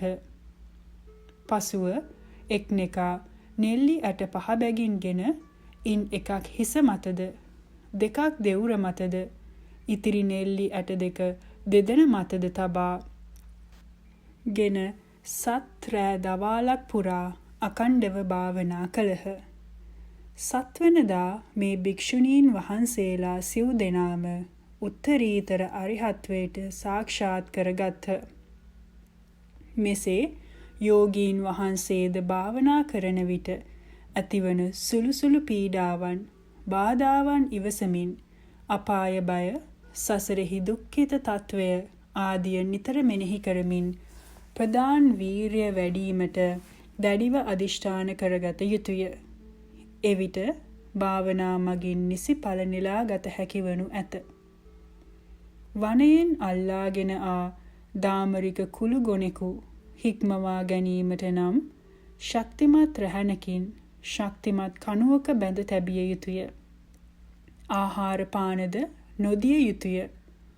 ඌ පලා යෑමට කෙතරම් දැඟලුවත් කඹයත් කණුවත් ශක්තිමත් නිසා යාගත නොහැකි වනු ඇත. ආහාර පාන නැති නිසාද වෙහෙසීම නිසාද දාමරික කුළුගොනා හෙම්බත් වී අවසානයේ කණුව මුල දපනේ වැටෙනු ඇත. අනතුරුව ඌ කීකරු කරගෙන අවශ්‍ය වැඩ පෙළගත හැකිය. එමෙන්ම ඥානවන්ත යෝගී තෙමේ වනයක් වැනි පංචකාමයන් බරිත වූ දාමරික ගොනෙක් වැනි අදාන්ත සිත ශක්තිමත් කණුවක් වැනි ප්‍රබල භාවනා අරමුණක් මත ශක්තිමත් කඹයක් වැනි වූ ප්‍රබල සිහියකින් යුක්තව භාවනා අරමුණෙහි බැඳ තබයි. ගුණාට ආහාර නොදෙන්නාසේ පසදුරන්ටද රූපාදී අරමුණු නොදෙයි. එම නිසා සිතට läග ගැනීමට වෙනත් අරමුණුද නැත. සිහිනුවන ශක්තිමත් නිසා සිතට läගිය හැකි එකම තැන කමඨහන් අරමුණ පමණයි. අවසානයේ දාමරික සිත දමනය වී කමඨහන් අරමුණටම එකඟ වී පවතී. එවිට එයම රසවත් වනු ඇත. මෙසේ දමනය කරගෙන ඒ තුලින්ගත් සිත පසුව දියුණු කර ලොවී ලෝතුරා සුව සම්පත් නෙලා ගත හැකි වනු ඇත. පර්යංක භාවනා වැඩිම සඳහා කැප සරුප් ආකාරයට ආසනයක් සකසා ගත යුතුය. වයසක යෝගීන් සඳහා පාදවල ආබාධ ඇති යෝගීන් හැර අන් හැම කෙනෙක්ම පර්යංක භාවනාවේදී පద్මාසනය පුහුණු වීමට උත්සාහ කරන්නේ නම් මැනවි. එමෙන්ම සතර ඉරියව්වෙන්ද භාවනාව පුහුණු කළ යුතුය. එමෙන්ම ඔබ භාවනාවට ඉඳගත් වහාම සමාධි නිමිති ප්‍රකට කර ගැනීමට දැඩි බලාපොරොත්තුවෙන් උත්සාහ නොකළ යුතුය. සැහැල්ලුවෙන් පිළිවෙලින් භාවනා කරන විට මනා ප්‍රතිඵල ලැබෙනු ඇත. තවද යම් භාවනා වචනයක් Tamanට හොඳට හුරු වූ විට එය ඉබේටම කියවෙන ගතියක් දැනෙනු ඇත. නමුත් එහිදී තමා නොදැනුවත්වම හිත වෙනත් අරමුණු වල දුවනු ඇත. එක පැත්තකින් භාවනා වඩන අතර තවත් පැත්තකින් කෙලෙස් ගලාගෙන එනු ඇත. එවිට ඒවා වංචා සහගත සිත් පෙළක් බව මනාව වටහා ගත යුතුය. එබැවින් නිතරම සිත පිට යන්නේ ඇයි දැයි විමසිලිමත් විය යුතුය. ඒ සඳහා සතිය සමාධිය දියුණු කරගත යුතුය. තීක්ෂණ අවධානයකින් සිහිනුවණකින් භාවනා කරගෙන යා යුතුය. තවද භාවනාවෙහිදී සැලකිලිමත් විය යුතු කරුණක් නම් පර්යංකයේ සිට නොයෙක් අරමුණු ගැන කල්පනා කරමින් වාසය නොකළ යුතුය. එසේ කරයි නම් භාවනාවේ නිසි ඵල නෙලා ගත නොහැකි වන අතර ඇතැම් විට තමන් තුළ කෙලෙස් ධර්මයන්ද වර්ධනය වීමටද ඉඩ ඇත. තමන් ලැබූ සමාධි නිමිත්ත නොඑක් ආකාරයේ නොසිතිය හැකි කරුණු වලින් පවා වංචා සහගතව අතුරුදහන් වනු ඇත. එම නිසා ගුරු ඇසුරින් නිතර දැනුම ලබාගෙන සමාධි නිමිත්ත රැකගත යුතුය. නිසි ආකාරයට ශාන්තව භාවනා කරන විට ඉතා කුඩා ශබ්ද පවා මහත්සේ ඇසෙන්නට පටන් ගනී. එමෙන්ම විවිධ අදහස් කල්පනා හිතට ගලා එන්නට පටන් ගනී. සිත පහදවන කෙලෙසන පිළිකුල් සහගත එමෙන්ම භයානක වූද දර්ශනයන් ඇසින් දක්නාසේ සිතට පෙනෙන්නට පටන් ගනී. කෙසේ නමුත් නිසි උපදෙස් මත දිගටම භාවනා කරන විට කෙමෙන් කෙමෙන් සිත සංවර වී භාවනාව Tamanට ඊතා මිහිරි දෙයක් වනු ඇත. එම ප්‍රීතිමත් බව නිසා ආලෝක නිමිති පවා පහළ විය හැක. ආහාර, ඍතු, පුද්ගල ආදී කරුණු සප්‍රාය ලෙස ලැබෙයි නම් භාවනාවේ ප්‍රතිඵලයන්ද වඩාත් ගුණාත්මක වනු ඇත. තවද භාවනාවෙන් නියම ප්‍රතිඵල ලබන්නට නම් යෝගීන් වහන්සේ ඊතා කීකරු විය යුතුය. මන්ද මෙය තර්කයකින් ජයගත නොහැකි ධර්මයක් වන නිසායි. එබැවින් නිතරම ගුරු ගෞරවය පෙරටු කොට එම අවවාදයන් මනාව පිළිපදමින් කටයුතු කළ යුතුය. විවිධාකාර නිමිති වර්ග භාවනා කිරීමේදී නිමිති ප්‍රකට වීම සෑම දිනාටම එකම ආකාරයකට සිදු නොවේ. පුද්ගල සංඥාව අනුව එය විවිධ වෙයි. නිමිති පහළවන ආකාරයන් 17ක් ගැන සඳහන් වෙයි. ඉඹුල් පුළුන් රොදක්සේ උග්ඝහ නිමිත්ත. දිගට අඳින ලද පුළුන් රොදක්සේ උග්ඝහ නිමිත්ත. ගලා යන සුලන් ධාරාවක්සේ උග්ඝහ නිමිත්ත. සිකුරු තරුවසේ දීප්තිමත්ව උග්ඝහ නිමිත්ත සහ පටිභාග නිමිත්ත දෙකම. දීප්තිමත් මණිකක් ලෙස පටිභාග නිමිත්ත. දීප්තිමත් මුතු කැටයක්සේ පටිභාග නිමිත්ත. මතු සඳහන් වන සියලු නිමිති උග්ඝහ නිමිති හා පටිභාග නිමිති යන දෙආකාරයෙන්ම පහළ විය හැක. ඒවා නම් කපු ගසක නාරටියසේ, හරවත් ලී කැබැල්ලක්සේ, දිගට ගෙතු ලණුවක් හෝ නූලක්සේ, මල් දමක්සේ, දුම් සිලුවක්සේ, විහිදුණු මකුළු දැලක්සේ, පැතිරී ගිය සුදු වලාකුළක්සේ, නෙළුම් මලක්සේ, රත රෝදයක්සේ, සඳ මඩලසේ හෝ හිරු මඩලසේ පුද්ගල සංඥානුකූලව මින් එක් ආකාරයකින් හෝ මීට සමාන ආකාරවලින් නිමිති පහළ විය හැක. මේවා බොහෝ විට අතීත කාලයේ නිතරම පුද්ගලයන්ගේ නෙත ගැටුණු සුලභ දර්ශනයි. මේවායින් සමහරක් වර්තමාන පුද්ගලයන්ට නෙතින් දැක ගැනීමට දුර්ලභය. එබැවින් එම නිමිති සංඥා වෙනුවට වර්තමානයේ නිතර නෙත ගැටෙන මෙම නිමිතිවලට සමාන නිමිති යෝගීන්ට පහළ විය හැක.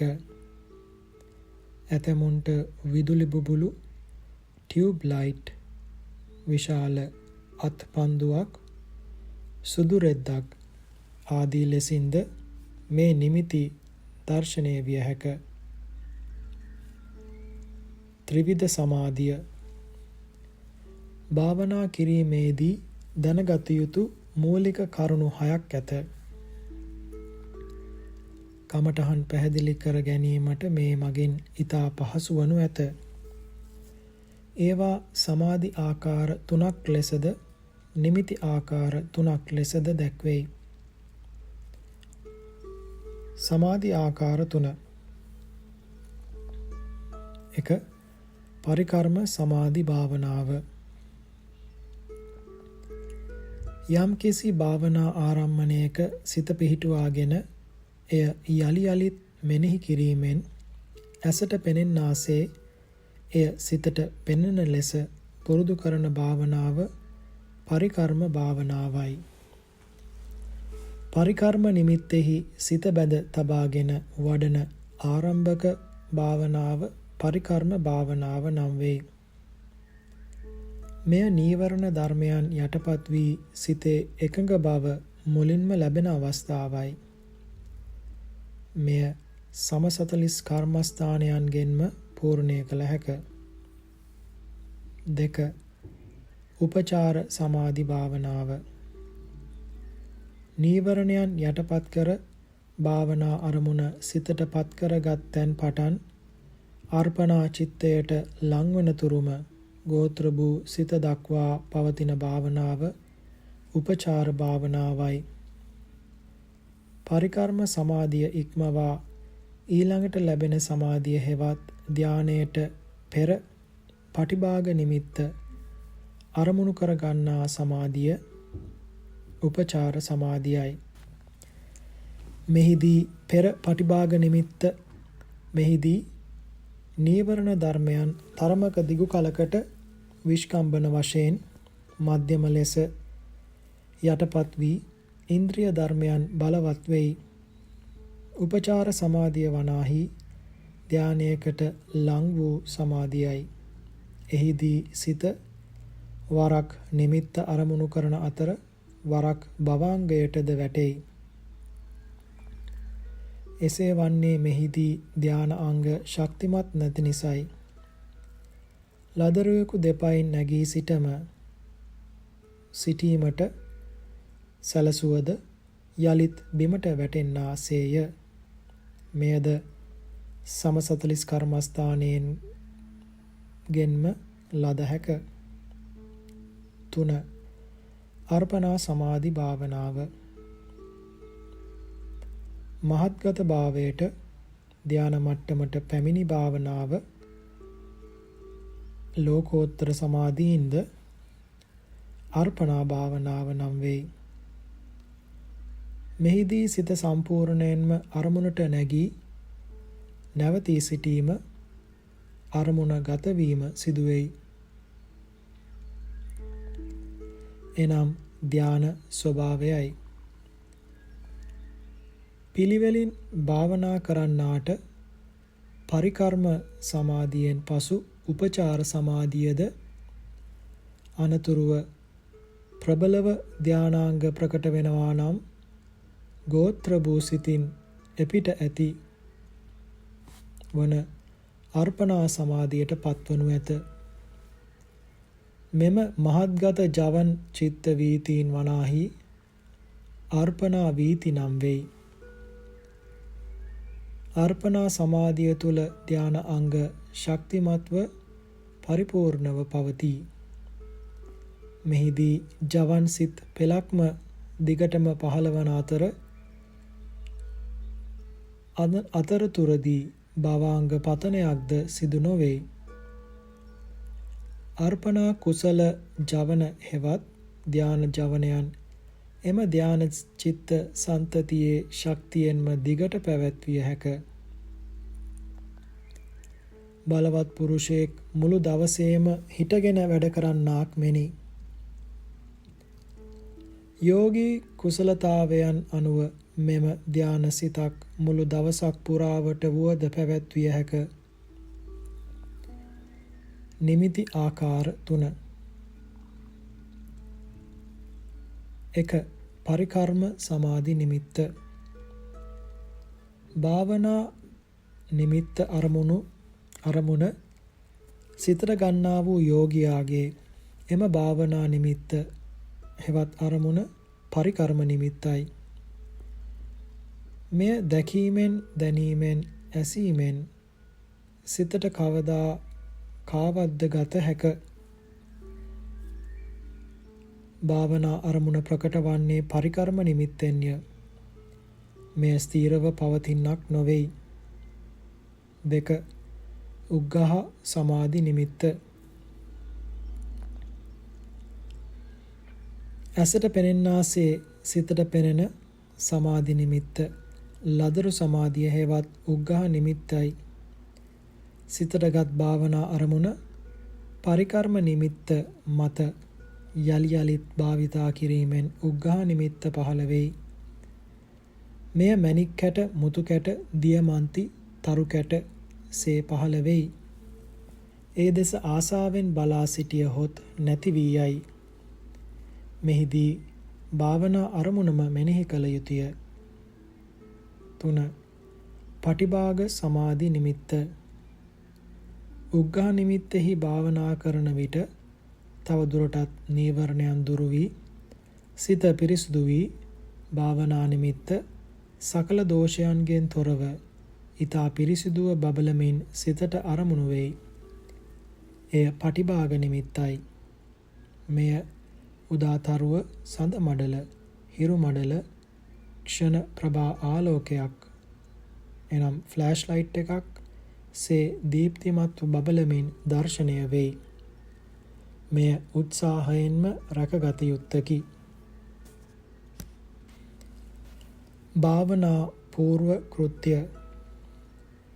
ආධිකම්මික යෝගාවචරයන් වහන්සේලා මුලින්ම භාවනා කිරීම ආරම්භයේදී භාවනා පූර්ව කෘත්‍ය සිදු කිරීම බොහෝ ප්‍රයෝජනවත් වනු ඇත. ඒ මෙසේය. 1. තෙරුවන් ගුණ වන්දනා කිරීම. 2. තෙරුවන් සමා කර ගැනීම. 3. තුනුරුවන්ට ගුරු උතුමන්ට ජීවිතය පරිත්‍යාග කිරීම. 4.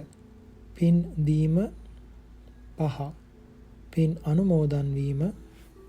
6. සිල් මෙනෙහි කිරීම. 7. තමාට අවවාද කර ගැනීම. 8. සතර කමඨහන් මෙනෙහි කිරීම යනුවෙනි. අනතුරුව මාගේ ඇස කන නාස ආදී ඉඳුරන් පිට නොයාවා යයි අදිෂ්ඨාන කර භාවනා අරමුණම මෙනෙහි කළ යුතුය. මෙය විස්තරාර්ථව දැනගෙන තෙරුවන් වැඳ පුදා පූර්ව කෘත්‍ය මනාකොට නිමවා භාවනා වැඩීම ආරම්භත්වා. සීල විසුද්ධිය. නිවන් සුව අවබෝධය පිණිස පවතින සත්ත්ව විසුද්ධියෙහි පළමුවන අංගය සීල විසුද්ධියයි. යෝගාවචරයා ගිහි පුද්ගලයෙකු නම් ඔහුට හිමි ආජීවාෂ්ටමක සීලය ආදී සීලයක්ද, පැවිදි උතුමෙකුට නම් සාමණේර දස සීලය, උපසම්පදා සීලය ආදී සීලයකද පිහිටා එම සීලය දිවිහිමියෙන් පිරිසුදුව රැකගත යුතුය. සතර සංවර සීලය. ප්‍රාතිමෝක්ෂ සංවර සීලය, ඉන්ද්‍රිය සංවර සීලය, ආජීව පාරිශුද්ධ සීලය, ප්‍රත්‍ය සංනිශ්චිත සීලය යනුවෙන් සීලය හතර වැදෑරුම් වෙයි. මෙය චතුපාරිශුද්ධ සීලය නම් වේ. කය වචනය දෙක සංවර කිරීම සීලය මගින් ඉටු කරයි. මනාව සිල් රක්නා තමන් රක්නා සීලය සිහි කරත් කරත්ම අප්‍රමාණ සතුටකට පත් වෙයි. සීලය වනාහි භාවනාවේ පදනමයි. මනාව රක්නා සීලය මත පිහිටා වඩන භාවනාවෙන් නිසි ඵල නෙලා ගත හැක. එමෙන්ම භාවනා කරත්ම ඔහු පෙරටත් වඩා තව තවත් සිල්වත් වෙයි. ප්‍රාතිමෝක්ෂ සංවර සීලය. බුදුරජාණන් වහන්සේ විසින් පනවා වදාළ සිකපදයන් පිළිබඳ වූ සීලය ප්‍රාතිමෝක්ෂ සංවර සීලයයි. සාමණේර අය විසින් රැකිය යුතු සිකපදයන් ඔවුන්ගේ ප්‍රාතිමෝක්ෂ සංවර සීලය වන අතර උපසපන් භික්ෂූන්ට පනවා ඇති සිකපද සමූහය ඔවුන්ගේ ප්‍රාතිමෝක්ෂ සීලය වෙයි. මේ ශාසනයේ භික්ෂු තෙමේ ප්‍රාතිමෝක්ෂ සංවරයෙන් යුක්තව ආචාර්යයන් හා ගෝචරයෙන් සමන්විතව ස්වල්ප වරදෙහි පවා බය දක්නා සුළුව වාසය කරයි. සිකපදයන් සමාදන්ව රකී. මෙසේ මේ සිකපදයන් දැන ඒවායේ හික්මිය යුතුය. ඉන්ද්‍රිය සංවර සීලය. චක්කු ආදී ඉඳුරන්ගෙන් ගන්නා අරමුණු වලින් කෙලෙස් ඇති කර නොගෙන සිහිනුවණින් යුක්තව ප්‍රවේශම් වීම ඉන්ද්‍රිය සංවර සීලයයි. චක්කු, සෝත, ගාන, ජීවහා, කාය, මන යන ඉඳුරන්ගෙන් රූප, ශබ්ද, ගන්ධ, රස, ස්පර්ශ, ධර්ම යන අරමුණු ගනු ලබයි. සිහිනුවණින් තොරව වසන්නා මෙම ඉඳුරන්ගෙන් ගන්නා අරමුණු සම්බන්ධයෙන් ඇලීම හෝ ගැටීම ඇති කරගනී. ඒවා කෙලෙස් ධර්මයෝය. එවිට කෙලෙස් ඉපදීමත් වර්ධනය වීමත් අකුසල් සිදුවීමත් සිදුවෙයි. ඉන්ද්‍රිය සංවර සීලය බිඳීමෙන් වැට නැති ගොයමසේ ප්‍රාතිමෝක්ෂ සංවර සීලයටද අනතුරු විය හැක. චක්කු ආදී ඉඳුරන්හි රූපාදී අරමුණු ගැටීම තුළින් කෙලෙස් ඇති නොකරගෙන ඒවා තම භාවනා අරමුණක් කරගත යුතුය. එවිට අකුසල් නොයිපදී කුසල් උපදී. ඉන්ද්‍රිය සංවර සීලය රැකීමට විශේෂයෙන් සතිය අවශ්‍ය වෙයි. ආජීව පාරිශුද්ධ සීලය. ආජීවය හේතු කොටගෙන පනවා ඇති සබදෑරුම් සිකපදයන් ඉක්මවීමෙන් කුහනා, ලපනා, නේමිත්ත කතා, නිප්පපේසි කතා, ලාභේන ලාභං නිජිගිහංසතාදිය, එක්විසි අන්වේෂණ ආදී වශයෙන්ද පවතින මිත්‍යා ආජීවයෙන් වැළකී පිණුසිඟා ගැනීම ආදියෙන් දැහැමෙන් ජීවත් වීම ආජීව පාරිශුද්ධයයි. නොඑක් ආකාර ක්‍රමවලින් ගිහියන් සතුටු කර ඔවුන්ගෙන් ප්‍රත්‍ය ලබාගෙන ජීවත් වීම බුද්ධාදී උතුමන් පිළිකුල් කරන්නකි. එබැවින් නිවන් සුව පිණිස භාවනා කරන යෝගීන් වහන්සේලා දිවිහිමියෙන් පිරිසිදු වූ ජීවිකාවක් ගත කළ යුතුය. ප්‍රත්‍ය සන්නිශ්චිත සීලය. දැහැමින් වුවද ලද සිව්පස ප්‍රයෝජන වශයෙන්, ධාතු වශයෙන්, පටික්කුල වශයෙන් ප්‍රත්‍යවේක්ෂා කොට පරිභෝග කරන බව ප්‍රත්‍ය සන්නිශ්චිත සීලයයි. ප්‍රත්‍යවේක්ෂා නොකිරීම නිසා ඉන පරිභෝගයටද හසුවනු ඇත. සිල් රැකීම යනු අනන්ත අපරිමාණ අනුහස් ගෙන දෙන්නකි. ඒ තුලින් ඔහු මෙලොව වශයෙන්ම මහා ශ්‍රේෂ්ඨයෙකු වී වන්දනීය පූජනීයත්වයට පත්වනු ඇත. මිනිසුන් අතර දෙවියන් අතර ඇතිතාක් සැප කැමති වෙතොත් සිල්වතාට එම සියලු සම්පත් දුර්ලභ නැත. ඔහුගේ සිත අති උතුම් නිර්වාණ සුවය කරාම ඇදී යයි. මෙසේ සීලානිසංසයන් ගැන මෙනෙහි කිරීමෙන් සිල් රැකීමේ කැමැත්ත තව තවත් වර්ධනය වෙයි. සීලය මෙසේ මහත්ඵල වනු ඇත. තථාගතයන් වහන්සේ විසින් පැන වූ සිකපද දිවිහිමියෙන් රැකගත යුතුය. කීකීව අණ්ඩං චමරීව චාලදින් පියංච පුත්තං නයනංච ඒකකං තතේව සීලං අනුරක්ඛමානා සුපේසලා හෝත සදා සගාරවා. කිරල දේනුව තම බිජුවට රක්නාසේද, සෙමරමුවා වලිගය රක්නාසේද, මව්පියෝ තම එකම පුත්‍රයා රක්නාසේද, එකස එක ඇසක් ඇති පුද්ගලයා එම ඇහැ රකිනාසේද, සිල් රකින්නා සෑම කල්හිම බුද්ධාදීන් කෙරෙහි ගෞරවයෙන් මනාව ප්‍රියශීලී වෙව්.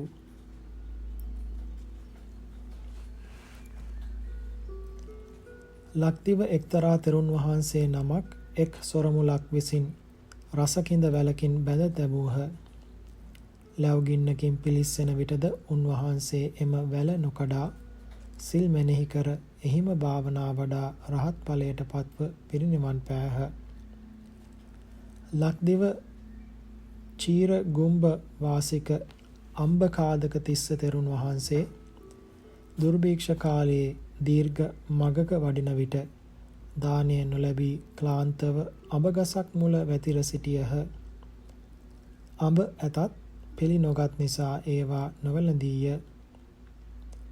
එවිට උපාසකයෙකු පැමිණ අඹ පැන් පොවා පසුව කරපිට තබාගෙන ගමට යද්දී තමන්ගේ සිල් බලා එහි පිරිසිදු බව දැක සිතෙහි ප්‍රීතිය ඉපිද එයින්ම සිත සමාධිමත් වී එමගින් විදසුන් වඩා කරපිට යද්දීම රහත් විය.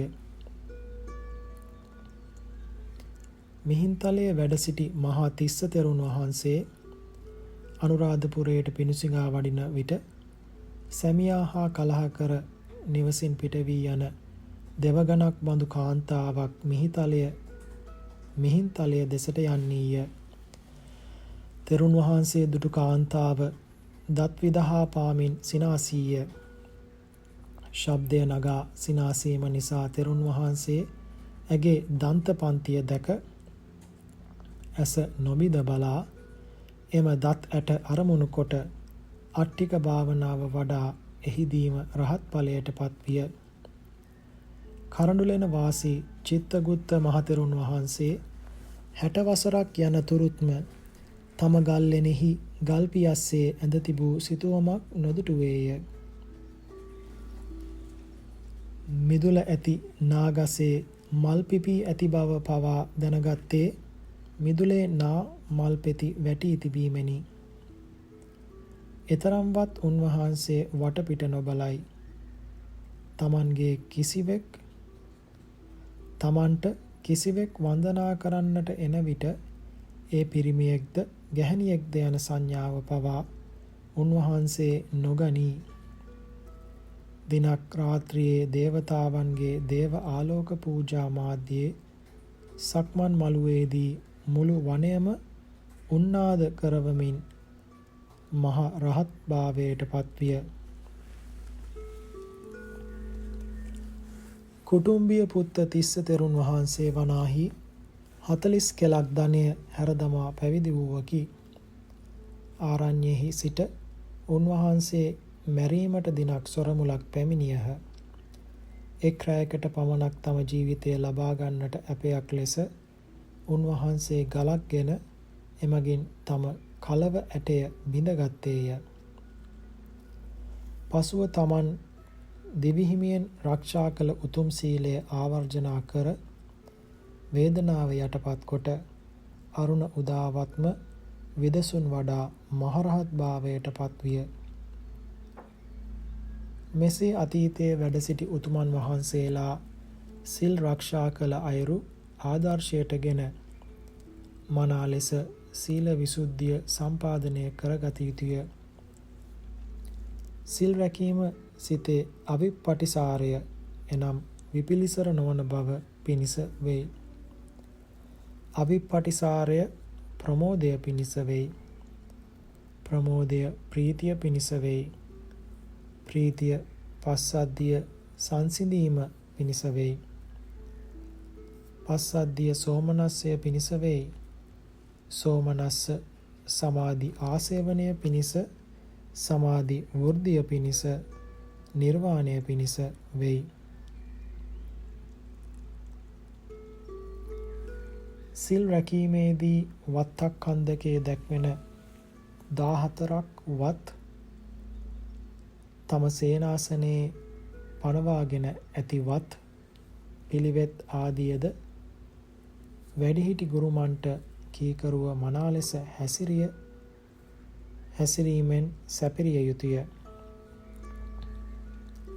දූතාංගයන් සමාදන් වීමෙන් යෝගීන්ගේ නිහතමානී අල්පේච්ඡතා ආදී බොහෝ ගුණ වැඩේ.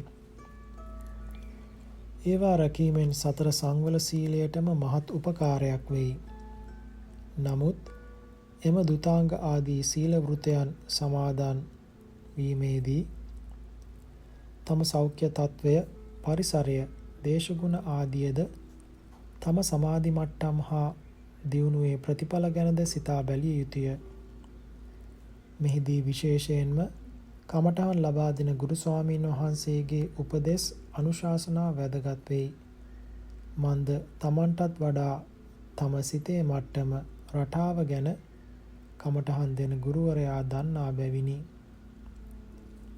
සිල් බිඳී යාමට අවස්ථා සැලසුණු විටදී තමන්ගේ ශාස්ත්‍රූන් වහන්සේ, ගුරුතුමන් වහන්සේලා තම වයස, සීලය, තමන්ගේ තත්වය ආදිය ගැන සිහි කිරීමෙන් එම විතර්ක මගහරවාගෙන සීලය රැකගත හැක. කෙසේ හෝ තම සීලය අපිරිසුදු වූ විටදී ආපත්‍ය දේශනා කර ගැනීම, වත් මානත් පුරා ගැනීම, සිල් සමාදන් වීම ආදිය මගින් හා පසුව අදිෂ්ඨාන බල පිහිටුවා ගැනීම තුළින් යලිත් පිරිසිදු විය හැක. මෙසේ සිකපද සමාදන් වීමෙන්ද, පසදිරන් ඉක්මවා ගැනීමෙන්ද, දැහැමින් ජීවිකාව ගෙවීමෙන්ද, නුවණින් සිව්පස පරිභෝග කිරීමෙන්ද සතර සංවර සීලය රැකගත හැක. සිල්පද සිඳ බිඳ ගනිමින් දුසිල් බවට පත්වීම තුළින්ද අනේක විද දුක් කම්කටොළු උරුම වෙයි. මෙලොව වශයෙන් දෙතිස් වද ආදියට පත්වීම, නින්දා අපහාසයන්ට ලක්වීමටද, පරලොව වශයෙන් තිරිසන් ප්‍රේත අසුර දුක් විඳීමටද, කල්ප ගණනින් නරකාදී අපාදුකට වැටීමටද දුස්සීලභාවයේ හේතු වනු ඇත. සීලයේ අපිරිසුදු බව හේතු කොටගෙන පෙරවිසු මහතෙරුන් වහන්සේලා පවා මෙලොව වශයෙන්ද පරලොව වශයෙන්ද මහත් දුකට පත්විය. සිල් අපිරිසිදු වූ භික්ෂුවකගේ කතා වස්තුව. සුරද්ද ජනපදයෙහි සාහුතල ප්‍රදේශයේ ආලාරබාල පටුනෙහි පෝරිමාන්සි ගං තෙර කොණ්ඩ පූදි නම් විහාරයකි. එහි ප්‍රධාන තෙරුන් වහන්සේ තම සීලය අපිරිසුදු කර ගනිමින් විහාර භාණ්ඩ විෂම ලෙස පරිහරණය කරයි. පසුව එම තෙරුන් මරණාසන්න කාලයේ දරුණු රෝගයක් වැළඳින. එම නිසා උන්වහන්සේට පැන් වැළඳීමට වෙදුන් විසින් තහනම් කරන ලදී. දිනක් මැදියම් රෑ පිපාසයෙන් පෙළුණු භික්ෂුව ඉවසිය නොහැකි තැන තම දම කරකය අතගා බැලීය. එහි පැන් නොවීය. කාමරයෙන් පිටත් වූ බොන පැන් කලය බැලීය. මහ පැන් කලය බැලීය. ආරාමේ පොකුණු අසලට ගොස් බැලීය. මේ සියල්ලම පැන්වලින් හිස් විය. අනතුරුව පෝරිමාසී නදියට ගොස් බැලූ විට නදියද වියලී ගොස් තිබුණේ. උන්වහන්සේගේ කර්ම වේගය නිසා උන්වහන්සේට මේ සියල්ලම පැනින් හිස් විය. පසු වියලුණු ගඟින් එතරට ගොස් තමන් ප්‍රේත ලෝකයේ ඉපදීමටම මේ ඒකාන්ත පූර්ව නිමිති බව කල්පනා කර තම නාන කඩේ එහි වූ ගසක ගැටගසා යලිත් පැමිණ තම කුටියේ සැතපුණේය. පසුදෑ උදෑසන උපස්ථායක හිමිවරුන් පැමිණි විට තම අත්දැකීම සියල්ලටම ප්‍රකාශ කළේය. නමුත් ඒ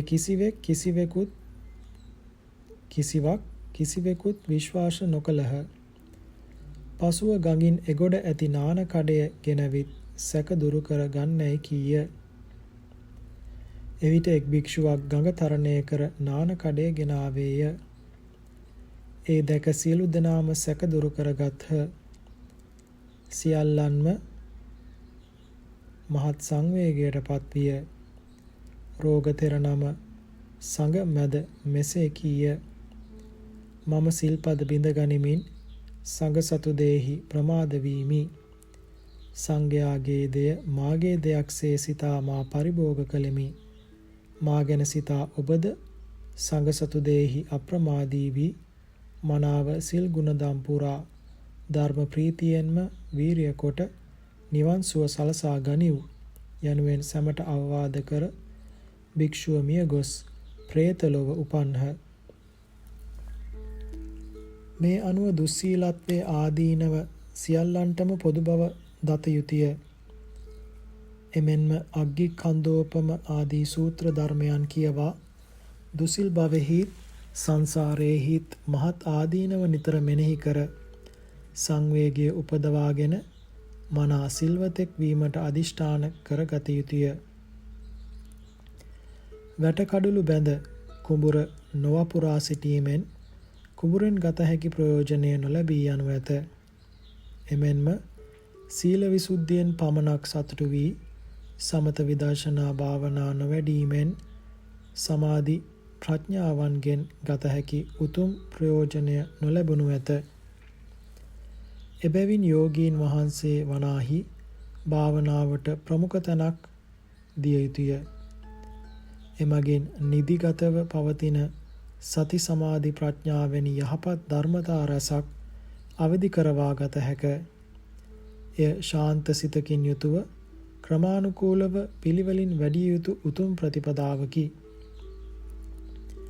බුදුරජාණන් වහන්සේ පිරිනිවන් පෑමට ආසන්න කාලයේ මෙම ශාසන මාර්ගය ගැන සීල සමාධි ප්‍රඥා ත්‍රිශික්ෂා මාර්ගය ගැන මෙසේ දේශනා කළසේක.